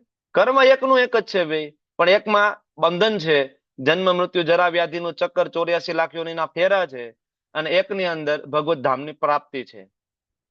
સમજ્યા? એટલે યજ્ઞ અર્થાત કર્મ અન્યત્ર લોકો એમ કર્મ બંધ અર્થમ કર્મ કોમતે. તેથી તેના અર્થે કર્મ કર. કોના અર્થે? તદ અર્થ. તદ એટલે કોણ? તો કે આગળ તો કીધું યજ્ઞ અર્થ. અચ્છા, યજ્ઞ કોણ? તો કે વિષ્ણુ. વિષ્ણુ કોણ? તો કે અલ્ટિમેટલી કૃષ્ણ. કૃષ્ણમાંથી જ વિષ્ણુ આવે છે ને. આમ જોઈ તો તત્વની દ્રષ્ટિએ તમે જુઓ તો એક જ છે, લીલાની દ્રષ્ટિએ તફાવત છે. એટલે એ કહે છે તદ અર્થ, તેના માટે કર્મ કર. તો શું થશે? તો કે મુક્ત સંગ. તો તું બધા સંગ બંધનમાંથી મુક્ત થઈ. ચાવી ભગવાને આપી દીધી છે 3જા અધ્યાયના 9મા શ્લોકમાં, કે તમારે કઈ રીતે કોઈ પણ કર્મમાંથી મુક્ત થઈ શકે, બરાબર. આ શીખવું જોઈએ. ધીમે ધીમે પ્રેક્ટિસ કરીશું તો આ થઈ જશે કે બધા જ કર્મ ભગવાનની પ્રસન્નતા માટે કેવી રીતના કરવાના. બાળકોનું પાલન પોષણ ભગવાનની પ્રસન્નતા માટે, શરીરનું પાલન ભગવાનની પ્રસન્નતા માટે, બાળકોને એજ્યુકેશન ભગવાનની પ્રસન્નતા અર્થે આ કરવું જોઈએ. રામચંદ્રજી વનવાસમાં ગયા તો ભરતજી, રાજ્ય તો સંભાળ્યું ભરતજીએ, પણ on behalf of Ramchandraji. Bharatji એવું કોઈ દિવસ ના વિચાર્યું કે હું રાજા છું. કોઈ દિવસ ગાદી ઉપર બેઠા નહીં. અયોધ્યાની બારોબાર એક ઝૂંપડીમાં રહ્યા અને ગાદી ઉપર ભગવાન રામચંદ્રજીના ખડાવું ચરણ પાદુકા મૂક્યા હતા. કોઈ દિવસ એ સિંહાસન ઉપર બેઠા નહીં. તો રાજ્ય તો તોય સંભાળ્યું બહાર રહીને, અને ગાદી ઉપર બેસી જાત તોય રાજ્ય સંભાળે. વસ્તુ તો બે સરખી લાગે, પણ એકની અંદર કર્મ બંધન છે, એકની અંદર નથી, બરાબર. જોકે ભરતજીનું એક્ઝામ્પલમાં આમ જોઈએ તો ખરેખર લાગુ ના પડે. ભરતજી રાજગાદી ઉપર બેસે તોય કર્મ બંધન ના થાય. શું કામ? તો કે ભરતજી પોતે વિષ્ણુ તત્વ છે એટલા માટે. એ કોઈ આપણા જેવા જીવ નથી. આ તો એક સમજાવવાની દ્રષ્ટિએ તમને સમજાવું છું. ભરતજી જીવ નથી કે એને કર્મ બંધન થાય. ભરતજી વિષ્ણુ તત્વ છે, બરાબર. રામચંદ્રજી, લક્ષ્મણજી, ભરતજી, શત્રુઘ્નજી, આ ચારે ચાર વિષ્ણુ તત્વ છે, એને કોઈ કર્મ બંધન થાય નહીં. તમને સમજાવવાની દ્રષ્ટિએ હું તમને સમજાવું છું, એટલે આપણે એક્ઝામ્પલ લીધું છે, બરાબર. તો આગળ ભગવાન કહે છે કે વિષ્ણુ પ્રીત્યાર્થે કર્મ કરો. જો એ નહીં કરો, વિષ્ણુ પ્રીત્યાર્થે કર્મ કરશો તો અલ્ટિમેટલી મુક્ત થશો. અને જો પોતાના અર્થે કર્મ કરીશું, પોતાની ઇન્દ્રિય તૃપ્તિ માટે, તો 84 લાખ યોની તમારી રાહ જોઈ રહી છે. બરાબર. તો કોઈ પણ કર્મ જે કઈ કરો, બરાબર, એ કૃષ્ણ પ્રીત્યાર્થે. તો બધા તો ડાયરેક્ટ કૃષ્ણ પ્રીત્યાર્થે કરે નહીં, કારણ કે જાણતા તો છે નહીં. બરાબર, કૃષ્ણ પ્રીત્યાર્થે કેમ કરવું, ભગવાન માટે કેમ કરવું, ભગવદ્ ગીતા લોકો વાંચતા નથી. એટલા માટે વેદ વ્યાસજીએ આપણને વેદો આપ્યા, ઉપનિષદો આપ્યા, પુરાણો આપ્યા, અને એમાં સીડી આપી આપણને કે કોઈ વ્યક્તિ પશુ જીવન જીવતું હોય, બરાબર, અંધાધૂંધ અનશન જે કઈ હાથમાં આવે બધું ખાઈ લેવાનું, માંસાહાર કરી લેવાનું બધું, તો એને એક લેવલ ઉપર લઈ આવે, કર્મકાંડ લેવલ જેને કહેવાય. કર્મકાંડમાં એવું છે કે આ કરવાથી મને આ મળે, એક સ્વાર્થ હોય કર્મકાંડ લેવલ ઉપર. બરાબર, જેને તમે સકામ કર્મયોગ પણ કહી શકો. બરાબર, એટલે ધારો કે કોઈ વ્યક્તિ રોજ માંસાહાર કરતો હોય, રોજ માંસાહાર કરતો હોય, નોનવેજ ખાતો હોય, તો વેદોની અંદર એક વિભાગ છે, બરાબર, કર્મકાંડ વાળો. બરાબર, જ્ઞાનકાંડ, ઉપાસનાકાંડ અને કર્મકાંડ. કર્મકાંડ વાળા વિભાગની અંદર ત્યાં સુધી લખેલું છે કે કોઈ વ્યક્તિ નોનવેજ ખાતો હોય તો એને મહાકાળીને ભોગ લગાડીને દર અમાવસ્યાએ એને નોનવેજ ખાવું. જંગલમાં જઈને, બરાબર, જે જીવની હત્યા કરે એ જીવને પેલા પ્રાર્થના કરવી જોઈએ કે ભાઈ આ વખતે મારી જીભ ઉપર કંટ્રોલ નથી, બરાબર, હું તને કાપીને તારું માંસ ખાઈશ, નેક્સ્ટ ટાઈમ તારો વારો આવે તું મને ખાઈ જજે. કર્મનો સિદ્ધાંત લાગુ પડશે તો મને ક્ષમા કરજે, આ વખતે મારા ઉપર આ કંટ્રોલ નથી. મહાકાળીને પ્રાર્થના કરીને ખાઈ શકે, આવી જોગવાઈ વેદોમાં છે. તો હવે થશે કેવું કે જે વ્યક્તિ રોજ ખાતો હતો એ અમાવસ્યા ટુ અમાવસ્યા એનું ચાલુ થઈ જશે, રોજ વાળું તો બંધ થઈ જશે ને. એટલે એક સ્ટેપ ઉપર લઈ આવે વેદ એને, રોજ ખાવા વાળાને એટલીસ્ટ 15 દિવસે, મહિને ખાતા કરી દે. બરાબર, પછી એને ખબર પડશે કે સાલું આને કાપીને ખાઈએ તો કર્મનું બંધન તો થાય જ. બરાબર, તો આમાં તો મારો સ્વાર્થ છે. પછી એ સમજવાની કોશિશ કરશે કે કોઈ પણ જીવની હત્યા કરવાથી કર્મ બંધન થાય તો હું નિષ્કામ કર્મ કરું, હું પુણ્ય કર્મ કરીશ, હું સારા કર્મ કરીશ જેમાં મારો સ્વાર્થ ન હોય. તો એક સ્ટેપ ઉપર આવી જશે વેદો વાંચતા વાંચતા. બરાબર, એ કરતા કરતા નિષ્કામ કર્મ જયારે કોઈ વ્યક્તિ પ્રેક્ટિસ કરે તો એની બુદ્ધિ શુદ્ધ થાય અને જ્ઞાનને એ ધારણ કરી શકે, તો એ ધીમે ધીમે જ્ઞાન યોગ તરફ આગળ વધે. બરાબર, અને પછી જ્ઞાનને કોઈ વ્યક્તિ ધારણ કરે, ચેતના જયારે શુદ્ધ થાય, તો અષ્ટાંગ યોગ માટે એ વ્યક્તિ ઇલિજિબલ થઈ જાય. બરાબર, અને અષ્ટાંગ યોગ કરતા કરતા એ વ્યક્તિ હૃદયની અંદર પરમાત્માના દર્શન કરે, અને પરમાત્માના દર્શન કરતા કરતા અલ્ટિમેટલી એને ખબર પડે કે નહીં, ઓરિજિનલ સ્વરૂપ તો શ્યામ સુંદર મુરલી મનોહર છે. ત્યારે એ વ્યક્તિ આવી જાય ભક્તિ યોગમાં. હવે આ રસ્તો બહુ લાંબો છે, આમાં કદાચ જન્મોના જન્મો પણ નીકળી જવાના ચાન્સીસ છે. ને બીજું આમાં પતન થવાના ચાન્સીસ છે. અષ્ટાંગ યોગથી પતન થાય તો પશુ જીવનમાં જતા રહીએ, બિલકુલ સાવ. જ્ઞાન યોગમાંથી પતન થાય તો ખાલી જ્ઞાનનો જ સંચય કરે, હું બહુ જ્ઞાની છું, આગળ વધી જ ના શકે, આવું બધું થાય. સકામ કર્મમાં નકરા ફળ પ્રાપ્ત કર્યા રાખે, કીર્તિ સંપત્તિ ભેગી કર્યા રાખે, તો આ બધામાં ડાયવર્ઝન છે. તો બીજો એક રસ્તો એવો છે કે પશુ જીવનમાંથી કર્મકાંડ ઉપર આવે, નિયંત્રિત ઇન્દ્રિય સંતોષ, ત્યાંથી સકામ કર્મયોગ ઉપર આવે, પોતાનો થોડો સ્વાર્થ માનતા બાધા, અને નિષ્કામ કર્મયોગથી ભક્તિ યોગ તરફ આગળ વધે. બીજો રસ્તો થોડોક પ્રગતિશીલ સોપાન આપે છે આપણને શાસ્ત્ર. પણ ભગવાનના જયારે શુદ્ધ ભક્ત આવે અને એ જયારે શાસ્ત્ર સમજાવે ત્યારે એ આપણને ડાયરેક્ટ રસ્તો આપે છે. પશુ જીવનમાંથી કર્મકાંડ, સકામ કર્મયોગ નહીં, પશુ જીવનમાંથી ભગવાનના શુદ્ધ ભક્તો આપણને એવી કળિયુગમાં વ્યવસ્થા કરાવે છે કે સીધું જ શુદ્ધ ભક્તોને આત્મસમર્પણ. આપણે બધા આમ તો પશુ જીવન જ જીવતા હતા ને, જ્યાં સુધી કૃષ્ણ ભાવનામૃતમાં નહોતા ત્યાં સુધી. તો શું ખાવું, શું ન ખાવું, ક્યારે ઉઠવું, આહાર, નિંદ્રા, ભય, મૈથુન, 4 જ આપણા મૂળ ટાર્ગેટ. બરાબર, સારું ખાવાનું મળી જાય, સારી નિંદર થઈ જાય, સારો બેડ હોય, બરાબર, બેંક બેલેન્સ હોય, ગાડી બંગલો, રૂપિયા પૈસા હોય, સારી પત્ની હોય, સારો પતિ હોય, શરીર સુખ પ્રાપ્ત થતું હોય, ફિનિશ. આટલું જ છે ને ટાર્ગેટ. જ્યાં સુધી કૃષ્ણ ભાવનામૃતમાં ના આવીએ ત્યાં સુધી આ ટાર્ગેટ રહે. પણ પ્રભુપાદે આપણને સીધું જ ભક્તોનો સંગ આપ્યો, ડાયરેક્ટ જ તમારે ત્યાં લેવલ 1 ની લિંક આવી, લેવલ 2 ની લિંક આવી. જેવું તમે ભગવદ્ ગીતાનો લેવલ 1 ક્લાસ એટેન્ડ કર્યો ત્યારે તમને તરત જ ખબર પડી કે સાલું આ 4 સિવાય 5મું પણ છે. હું તો આ શરીર નથી, હું તો આત્મા છું, મારે કૃષ્ણને જાણવાના છે ડાયરેક્ટ. બરાબર, આને કહેવાય લિફ્ટ. અને તરત જ તમે સાધના ભક્તિમાં આવી ગયા. જેવું લેવલ 1 કર્યું, ત્રીજા ચોથા દિવસે તમને એક માળા કરાવવાની ચાલુ કરી દીધી કે ભાઈ એક માળા કરો હરિનામ. હકીકતે હરિનામ તો સાર છે. આ બધા પગથિયા પાર કર્યા પછી તમે હરિનામ સુધી આવી શકો. પશુ જીવનમાંથી કર્મકાંડ લેવલ ઉપર જાઓ, સકામ કર્મ કરતા જાઓ, દાન પુણ્ય કરો, પછી એમાંથી પોતાનો સ્વાર્થ કાઢીને નિષ્કામ કર્મયોગ કરો. પછી નિષ્કામ કર્મયોગ થાય તો તમારી ચેતના જ્ઞાન થોડું શુદ્ધ થાય, હૃદય શુદ્ધ થાય તો તમે જ્ઞાનને થોડું પ્રાપ્ત કરી શકો. અષ્ટાંગ યોગ તરફ જાઓ, થોડું મેડિટેશન એવું બધું કરો, પછી તમે ભક્તિ માર્ગ ઉપર આવો, પછી તમને હરિનામમાં રુચિ થાય. બરાબર. પણ અહીંયા આપણને પશુ જીવનમાંથી ડાયરેક્ટ સાધના ભક્તિ, સાધના ભક્તિમાંથી સીધું ભાવ ભક્તિ, ભાવ ભક્તિમાંથી પ્રેમ ભક્તિ. તો આચાર્ય જ્યારે આવે એ કરુણાના અવતાર હોય છે, દયાના અવતાર હોય છે. એને ખબર છે કળિયુગની અંદર આ રસ્તે જવામાં જન્મો જન્મ નીકળી જશે જીવના. બરાબર. તો ડાયરેક્ટ લિફ્ટ આપે, લિફ્ટ લઈ લો, સીધી સાધના ભક્તિમાં આવો, એક દિવસ ભાવ ભક્તિ ને પ્રેમ ભક્તિમાં આવશો. ત્યારે ભગવાન આગળ કહે છે કે હવે ભગવાન અહીંયા એકચ્યુઅલી કર્મયોગની ચર્ચા છે. આ અધ્યાય જોશો તો ફિલોસોફી નીચલા લેવલની ફિલોસોફી કહી શકાય ભગવદ્ ગીતાની દ્રષ્ટિએ. બરાબર. કર્મયોગ એટલે તો અહીંયા ભગવાન એ જ કર્મયોગને શું કામ કર્મ કરવાનું, યજ્ઞ અર્થાત કર્મણો અન્યત્ર શું કામ કરવાના છે, બરાબર, યજ્ઞ પ્રીત્યાર્થે કર્મ શું કામ કરવાના, એ કર્મ વિશે વધારે સમજાવશે. બરાબર. ભગવાન કહે છે કે સર્જનના જે એકદમ પ્રારંભ હતો તો બધા જ પ્રાણીઓના સ્વામી ભગવાન વિષ્ણુ, કૃષ્ણએ કર્યું એવું નથી કહેતા. એ શું કહે છે? વિષ્ણુ. બરાબર. માટેના યજ્ઞ સહિત મનુષ્યો તથા દેવોના વંશનું સર્જન કર્યું. વિષ્ણુનું સર્જન કર્યું, બરાબર, એના યજ્ઞનું સર્જન કર્યું, દેવોના વંશનું સર્જન કર્યું. કોને? કૃષ્ણએ. અહમ સર્વસ્ય પ્રભુઓ મત સર્વમ પ્રવર્તતે. 10.8માં શ્લોકમાં ભગવાન કહે છે. અને તેમને આશીર્વચન કહ્યા કે તમે આ યજ્ઞથી સુખી રહો, કારણ કે એ કરવાથી તમને સુખપૂર્વક રહેવા અને મુક્તિ પામવા સર્વ ઈચ્છિત વસ્તુઓ મળશે.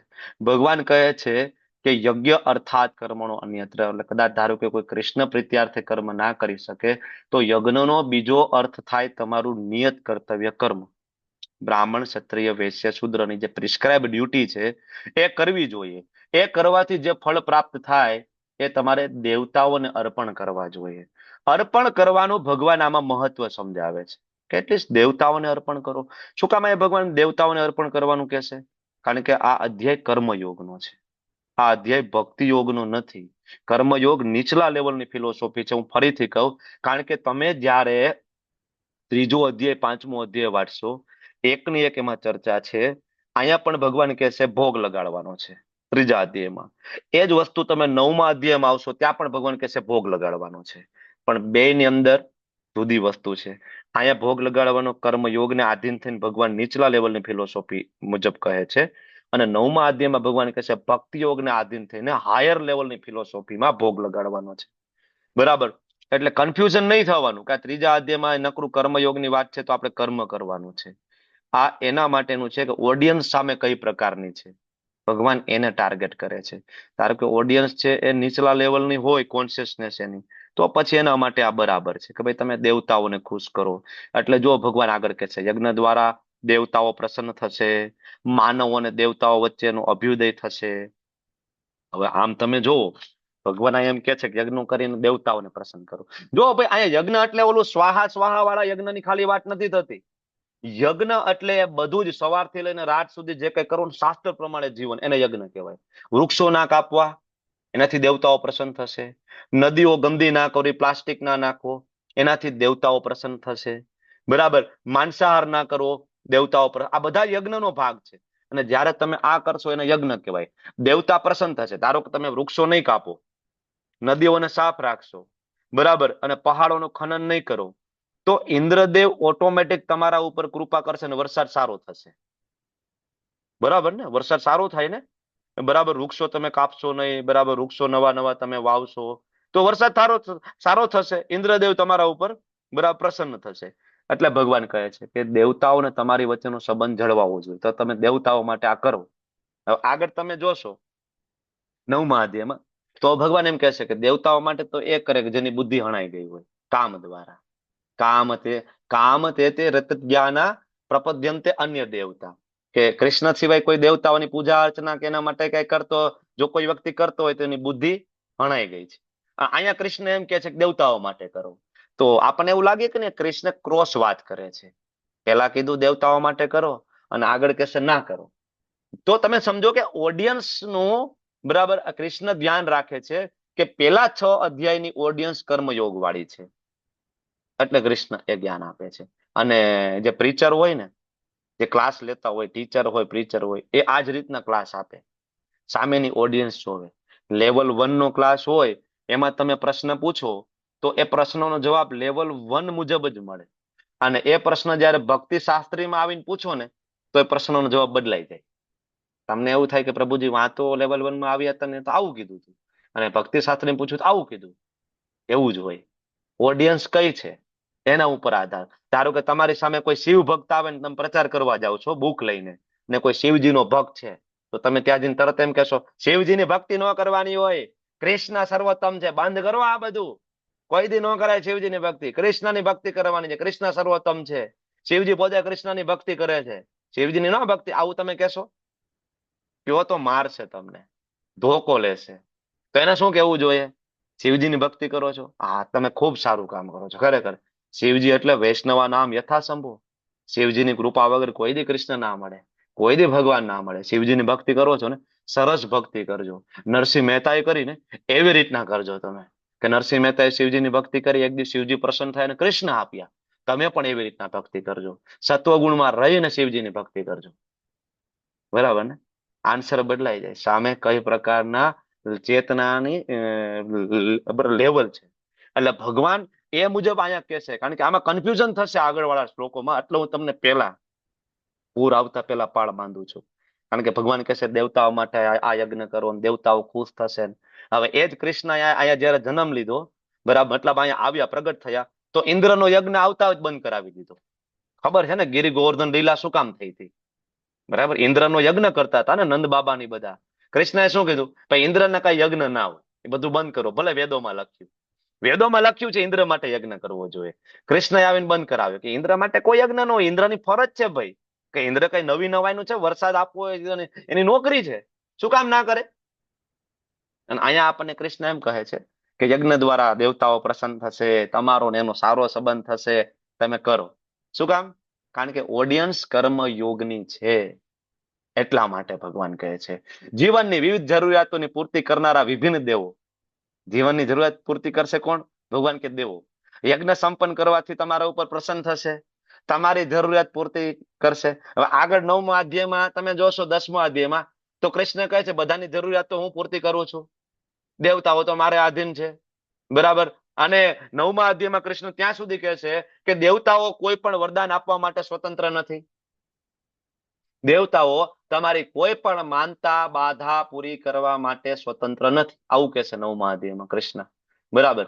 એટલે જ 9મા અધ્યાયનું નામ છે પરમ ગુહ્ય જ્ઞાન, રાજગુહ્ય. બરાબર, એટલા માટે છે કે અહીંથી તમે ત્યાં જાઓ તો આખો કન્સેપ્ટ ચેન્જ થઈ જાય. સિક્રેટ ત્યાં આપેલું છે, અહીંયા ઉપર છેલ્લું છે હજી 3જા અધ્યાયમાં, કે ભાઈ દેવતાઓ માટે યજ્ઞ કરો, દેવતાઓ પ્રસન્ન થશે, તમારી જરૂરિયાતોની પૂર્તિ કરશે. બરાબર. અને જ્યારે મનુષ્ય આ ઉફારો દેવતાઓને અર્પણ કરશે, દેવતા ખુશ થશે, નહીં કરે તો મનુષ્ય ચોર છે. બરાબર. એટલે ભગવાન કહે છે દેવતાઓ માટે કરો. બરાબર. યજ્ઞ શિષ્ટાસીન સંતો મુચ્યંતે સર્વ કિલ્બિષે ભુજ્યંતે તે ત્વગમ પાપા. એટલે યજ્ઞ અર્થાત તમે જે કઈ ભોજન કરો, યજ્ઞ અર્થાત. બરાબર. એટલે આપણે તો જનરલી 3જા અધ્યાયથી જ આપણે શ્લોકને 9મા અધ્યાય મુજબ સમજાવવાનું ચાલુ કરીએ છીએ, કારણ કે આપણને ખબર છે કે આપણી જે ઓડિયન્સ છે એ લેવલ 1 કરીને આવી છે. બરાબર. આપણી ઓડિયન્સ છે એ લેવલ 1 કરીને આવી છે, લેવલ 2માં. બરાબર. ભક્તિ શાસ્ત્રીની ઓડિયન્સ હોય તો લેવલ 1, 2, 3 કરીને આવી હોય. એટલે આપણે અહીંથી જ સમજાવીએ કે યજ્ઞ શિષ્ટાસીન સંતો, યજ્ઞ એટલે કૃષ્ણ છે. આનો બીજો અર્થ એ પણ થાય કે યજ્ઞ એટલે દેવતાઓ માટે. કૃષ્ણ માટે ઓફર ના કરતા હોય તો કઈ નહીં, દેવતાઓને ઓફર કરો, શરૂઆત કરો તમે. બરાબર. તો તમે ધીમે ધીમે યજ્ઞ ચક્ર ને ફોલો કરશો તો પાપ કર્મમાંથી બચી જઈશો. પણ અહીંયા ભગવાન માટે જયારે ભોગ તમે લગાડો છો તો તમે બધા પ્રકારના પાપ કર્મોમાંથી મુક્ત થઈ જશો. અહીંયા કહ્યું છે યજ્ઞ અર્થાત. અને ભોગ શું કામ લગાડવાનો? તો ભગવાન અહીંયા ચોકલેટ આપે છે, પાપમાંથી મુક્ત થઈ જશો. હવે 9મા અધ્યાયમાં ભોગ લગાડવાનું કે છે ને પાપ પુણ્યની વાત જ નહીં કરે.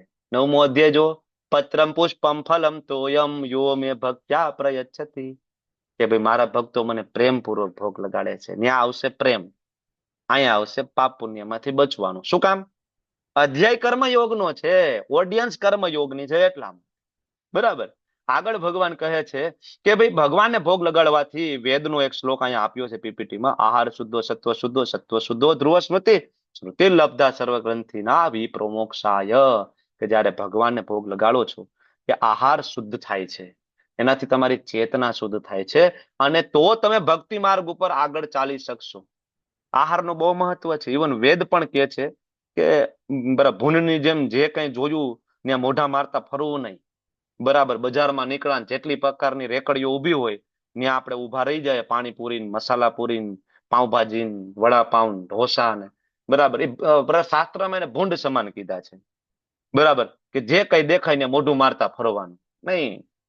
ધ્યાન રાખવાનું, આહાર શુદ્ધો હશે તો સત્વ શુદ્ધિ થશે, સત્વ શુદ્ધિ થશે તો ધ્રુવ સ્મૃતિ થશે, અને સ્મૃતિ જ્યારે ધ્રુવ ત્યારે સ્મૃતિ લબ્ધ સર્વ ગ્રંથિના વિપ્રોમોક્ષાય. ત્યારે તમે શાસ્ત્રને સમજી શકશો. ભગવાન કહે છે અનાદ ભવતી ભૂતાની. બરાબર.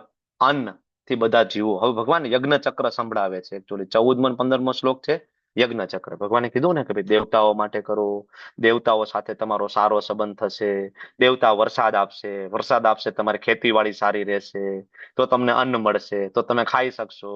એટલે ભગવાનની ચક્ર સમજાવે છે કે અનાદ ભવતી ભૂતાની, બધા દેહધારી જીવો અન્ન ખાઈને જીવે છે. અન્ન કેવી રીતના ઉગશે? તો કે પર્જન્યાદ અન્ન સંભવ. પર્જન્ય એટલે વરસાદ. અચ્છા, વરસાદ કેવી રીતના આવશે? તો કે યજ્ઞાત ભવતી પર્જન્યુ. હવે યજ્ઞ કરવાથી પર્જન્યુ એટલે વરસાદ કેવી રીતના થાય આ સમજવું મુશ્કેલ છે. એવું થાય ને કે યજ્ઞ કરવાથી વરસાદ કેમ થાય? પણ હવે એ સમજો કે યજ્ઞ એટલે ખાલી સ્વાહા સ્વાહા વાળો યજ્ઞ નથી. યજ્ઞ એટલે પ્રિસ્ક્રાઇબ ડ્યુટી. પોલ્યુશન ઓછું કરવું, બરાબર, નદી સાફ રાખવી, વૃક્ષોને કાપવા નહીં, વધારે વૃક્ષો વાવવા, સાદું જીવન જીવવું, બરાબર, આ પણ એક યજ્ઞ છે. અને જયારે આવું કોઈ કરશે તો વરસાદ સારો થાય કે ના થાય? થાય ને. વધારે વૃક્ષો વાવશો, બરાબર, અને નદીઓને તમે સ્વચ્છ રાખશો તો તમને સ્વચ્છ પાણી મળશે, વરસાદ સારો થાય ને. યજ્ઞ કરવા. બાકી સ્વાહા સ્વાહા વાળો યજ્ઞ કરવાથી પણ વરસાદ થાય. પ્રભુપાદ એક વખત ફિઝીમાં એક વખત દુકાળ પડ્યો હતો, ફિઝીમાં, બરાબર, અને છેલ્લા 5 વર્ષથી કોઈ વરસાદ નહોતો થયો. અને પ્રભુપાદને કહ્યું કે પ્રભુપાદ આવું થયું, તમે કહો હરિનામમાં બહુ શક્તિ છે તો તમે હરિનામ કરો, અમારે ત્યાં બહુ જ દુકાળ છે. અને પ્રભુપાદે હરિનામ કર્યું 24 અવર્સ કન્ટિન્યુ. બીજા દિવસે વરસાદ થયો ફિઝીમાં. એવો જ એક બીજો એક્ઝામ્પલ છે શ્રી પ્રભુપાદજીના શિષ્ય હિઝ હોલીનેસ તમાલ કૃષ્ણ ગોસ્વામી મહારાજ, એમને પણ કર્યો હતો હરિનામ યજ્ઞ, બરાબર, અને વરસાદ થયો હતો. ભગવાનના શુદ્ધ ભક્તો કરે તો થાય, બરાબર. તો એનાથી પણ થાય. અને યજ્ઞનો બીજો અર્થ આ પણ મેં તમને કીધું કે પ્રિસ્ક્રાઇબ ડ્યુટી. તમારું નિયત કર્તવ્ય પ્રોપર કરો તો દેવતાઓ પ્રસન્ન થાય તમારા ઉપર, પ્રોપર વરસાદ થશે.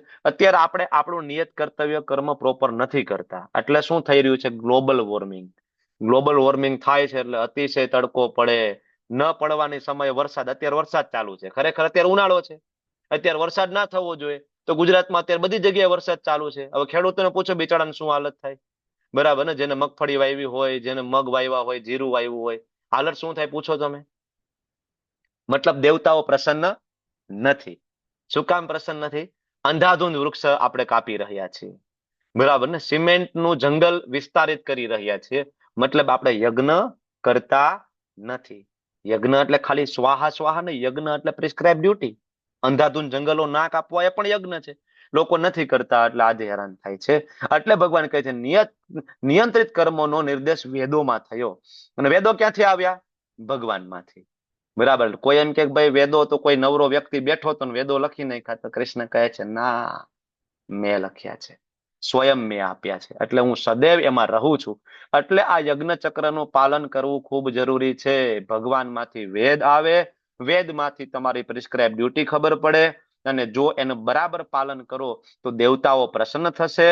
તો દેવતાઓ તમને બરાબર શિયાળો, ઉનાળો, ચોમાસું, આ બધી ઋતુઓ. એટલે જો પેલાના સમયના રાજાઓ હતા ને, આપણા જેવી ચિંતા નહોતી. તમે ભાગવતમ ખોલીને જોવો, પરીક્ષિત મહારાજ જોવો, બરાબર, એમના જે રાજ્ય હતા ને, તો પ્રકૃતિ છોડે કળાએ ખીલેલી રહેતી, બરાબર. કોઈ અલગથી કે વિશેષ પ્રયત્ન કરવો નહોતો પડતો.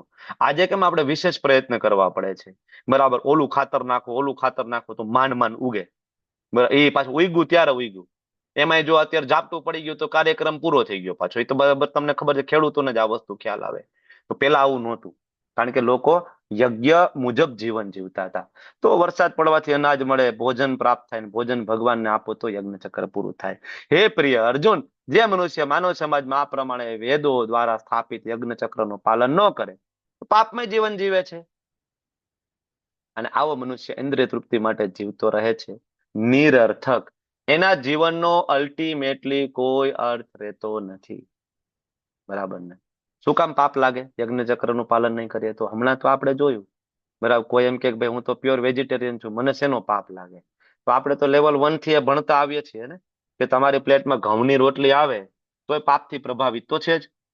કારણ કે ઘઉંને ઉગાડવાની પ્રોસેસ થી લઈને તમે લોકો જાણો છો, બરાબર ને? ખેતરમાં હળ ચાલે, ટ્રેક્ટર ચાલે તો નહીં મરી જતા હોય જીવાત, જીવડાઓ, અળસિયાઓ, કૃમિ કેટલા બધા મરી જતા હશે, બરાબર ને? ઉગે, પાણી છોડો, ખેતરમાં કેટલા બધા જીવો મરી જાય પાણી છોડો ત્યારે, બરાબર ને? પછી તમે એમાંથી ફોતરા જુદા કાઢવા માટે થ્રેસરમાં, હલરમાં નાખો તો કેટલા જીવતા કપાઈ જતા હોય, એમાં જીવડા કેટલાય મરી જતા હોય. આપણે ધ્યાનમાં ન હોય, સૂક્ષ્મ છે, આપણને દેખાય નહીં, બરાબર. ત્યાંથી કોથરા ભરીને તમે ટ્રકમાં લોડ કરીને ટ્રક જયારે યાર્ડમાં જાય તો ટ્રકના ટાયરની નીચે કેટલા જીવજંતુઓ મરી જાય. એવો એક્સિડન્ટમાં માણસો પણ મરી જાય, જીવજંતુ તો બહુ દૂરની વાત છે. એક જગ્યાએથી બીજી જગ્યાએ લઈ જવામાં, ટ્રાન્સપોર્ટેશનમાં, બરાબર. પછી એ યાર્ડમાં આવે, યાર્ડમાંથી તમારે કરિયાણાની દુકાનમાં આવે તો કરિયાણા વાળો ઉંદેડા મારવાની દવા મૂકે, કારણ કે તમારા ઘઉં બચી જાય એટલા માટે. અલ્ટિમેટલી તમારે ત્યાં પહોંચાડવાના છે ને ઘઉં, ખાંડ બધું, તો ઉંદેડા મારશે. બિસ્કિટ રાખશે ઝેરી, ત્યાં ઉંદેડા મરી જશે, બરાબર. પછી તમારે ત્યાં ઘઉં ને ખાંડ આવશે, તમે ફ્લોર મિલમાં મોકલશો, એમાં નાના કોઈ જીવજંતુ હશે એમાં દડાઈને મરી જશે. અને પછી તમે એમ કહેશો કે ના હું તો પ્યોર વેજીટેરિયન છું, મને કોઈ પાપ ના લાગે. તો આ જગતની અંદર એક પણ એવું કર્મ નથી જે પાપથી પ્રભાવિત ના હોય. તમે એમ કહો કે હું ઘઉંની રોટલી ખાવાની બંધ કરી દઉં, પણ આજે આપણે ભણ્યા કે ખાલી શ્વાસ લેશો ને તોય પાપ લાગશે. શ્વાસ તો બંધ નહીં કરી શકાય ને આ શરીરમાં છે ત્યાં સુધી. શ્વાસ લેવું એ પણ કર્મ છે, અને એ કર્મનું પણ બંધન છે, બરાબર. તો એક જ રસ્તો છે આમાંથી છૂટવા માટેનો, યજ્ઞ અર્થાત કર્મણો અન્યત્ર. કૃષ્ણ પ્રીત્યાર્થે આ બધું કરીએ તો કૃષ્ણ એની રિસ્પોન્સિબિલિટી લઈ લેશે, બરાબર. અને આપણે તો પ્રસાદ તરીકે લઈશું. આપણે ડ્રાઈવર બની જશું, અને આપણા માલિક જો પાછળ બેસી જાય આપણી ગાડીમાં, પછી આપણને કઈ ચિંતા નથી, આપણે ગાડી ચલાવશું. આમ તો જો એ જ ગાડીમાં આપણે બેઠા છીએ, બરાબર, માલિક જે ગાડીમાં બેઠો છે એ જ મર્સિડીઝ ગાડીમાં આપણે બેઠા છીએ. એટલે કોઈને એમ થાય કે દાસ બનવામાં તો બરાબર હું નાનો થઈ જાઉં, દાસ બનવામાં નાના થઈ જાય. શ્રીલ પ્રભુપાદજી ભગવાનના દાસ બન્યા, આજે આખા વિશ્વમાં પ્રભુપાદની ગુરુ પૂજા થાય છે, બરાબર. અને પ્રભુપાદ પાસે શું નહોતું, બરાબર, આસક્તિ નહોતી, પણ એની પાસે શું નહોતું? આ વિશ્વમાં સૌથી ધનાઢ્ય વ્યક્તિ હોય તો પ્રભુપાદ હતા, બરાબર. એટલા મંદિરો વિચાર કરો. તો આપણે એ જ ગાડીમાં બેઠા છે જે ગાડીમાં આપણા માલિક બેસવાના છે, એ જ એસી નો આપણે ઉપયોગ કરવાના છે જે એસી નો ઉપયોગ આપણા માલિક કરી રહ્યા છે. એક જ તો ગાડી છે, બરાબર. તો એવું નથી કે દાસ બનવાથી કોઈ નુકસાન થઈ જશે. આપણું કહેવાનો મારો મતલબ છે કે દાસ બનવાથી નુકસાન નહીં જાય. દાસ બનવાથી ખ્યાતિ વધશે, સમાજની અંદર માન સન્માન વધશે, આ જગતમાં પણ અને ભગવત ધામમાં પણ. વાંછા કલ્પતરુભ્યશ્ચ કૃપા સિંધુભ્ય એવ ચ પતિતાનાં પાવનેભ્યો વૈષ્ણવેભ્યો નમો નમઃ. અનંત કોટિ વૈષ્ણવ કી જય. શ્રીલ પ્રભુપાદ કી જય. ગુરુ મહારાજ કી જય. હરે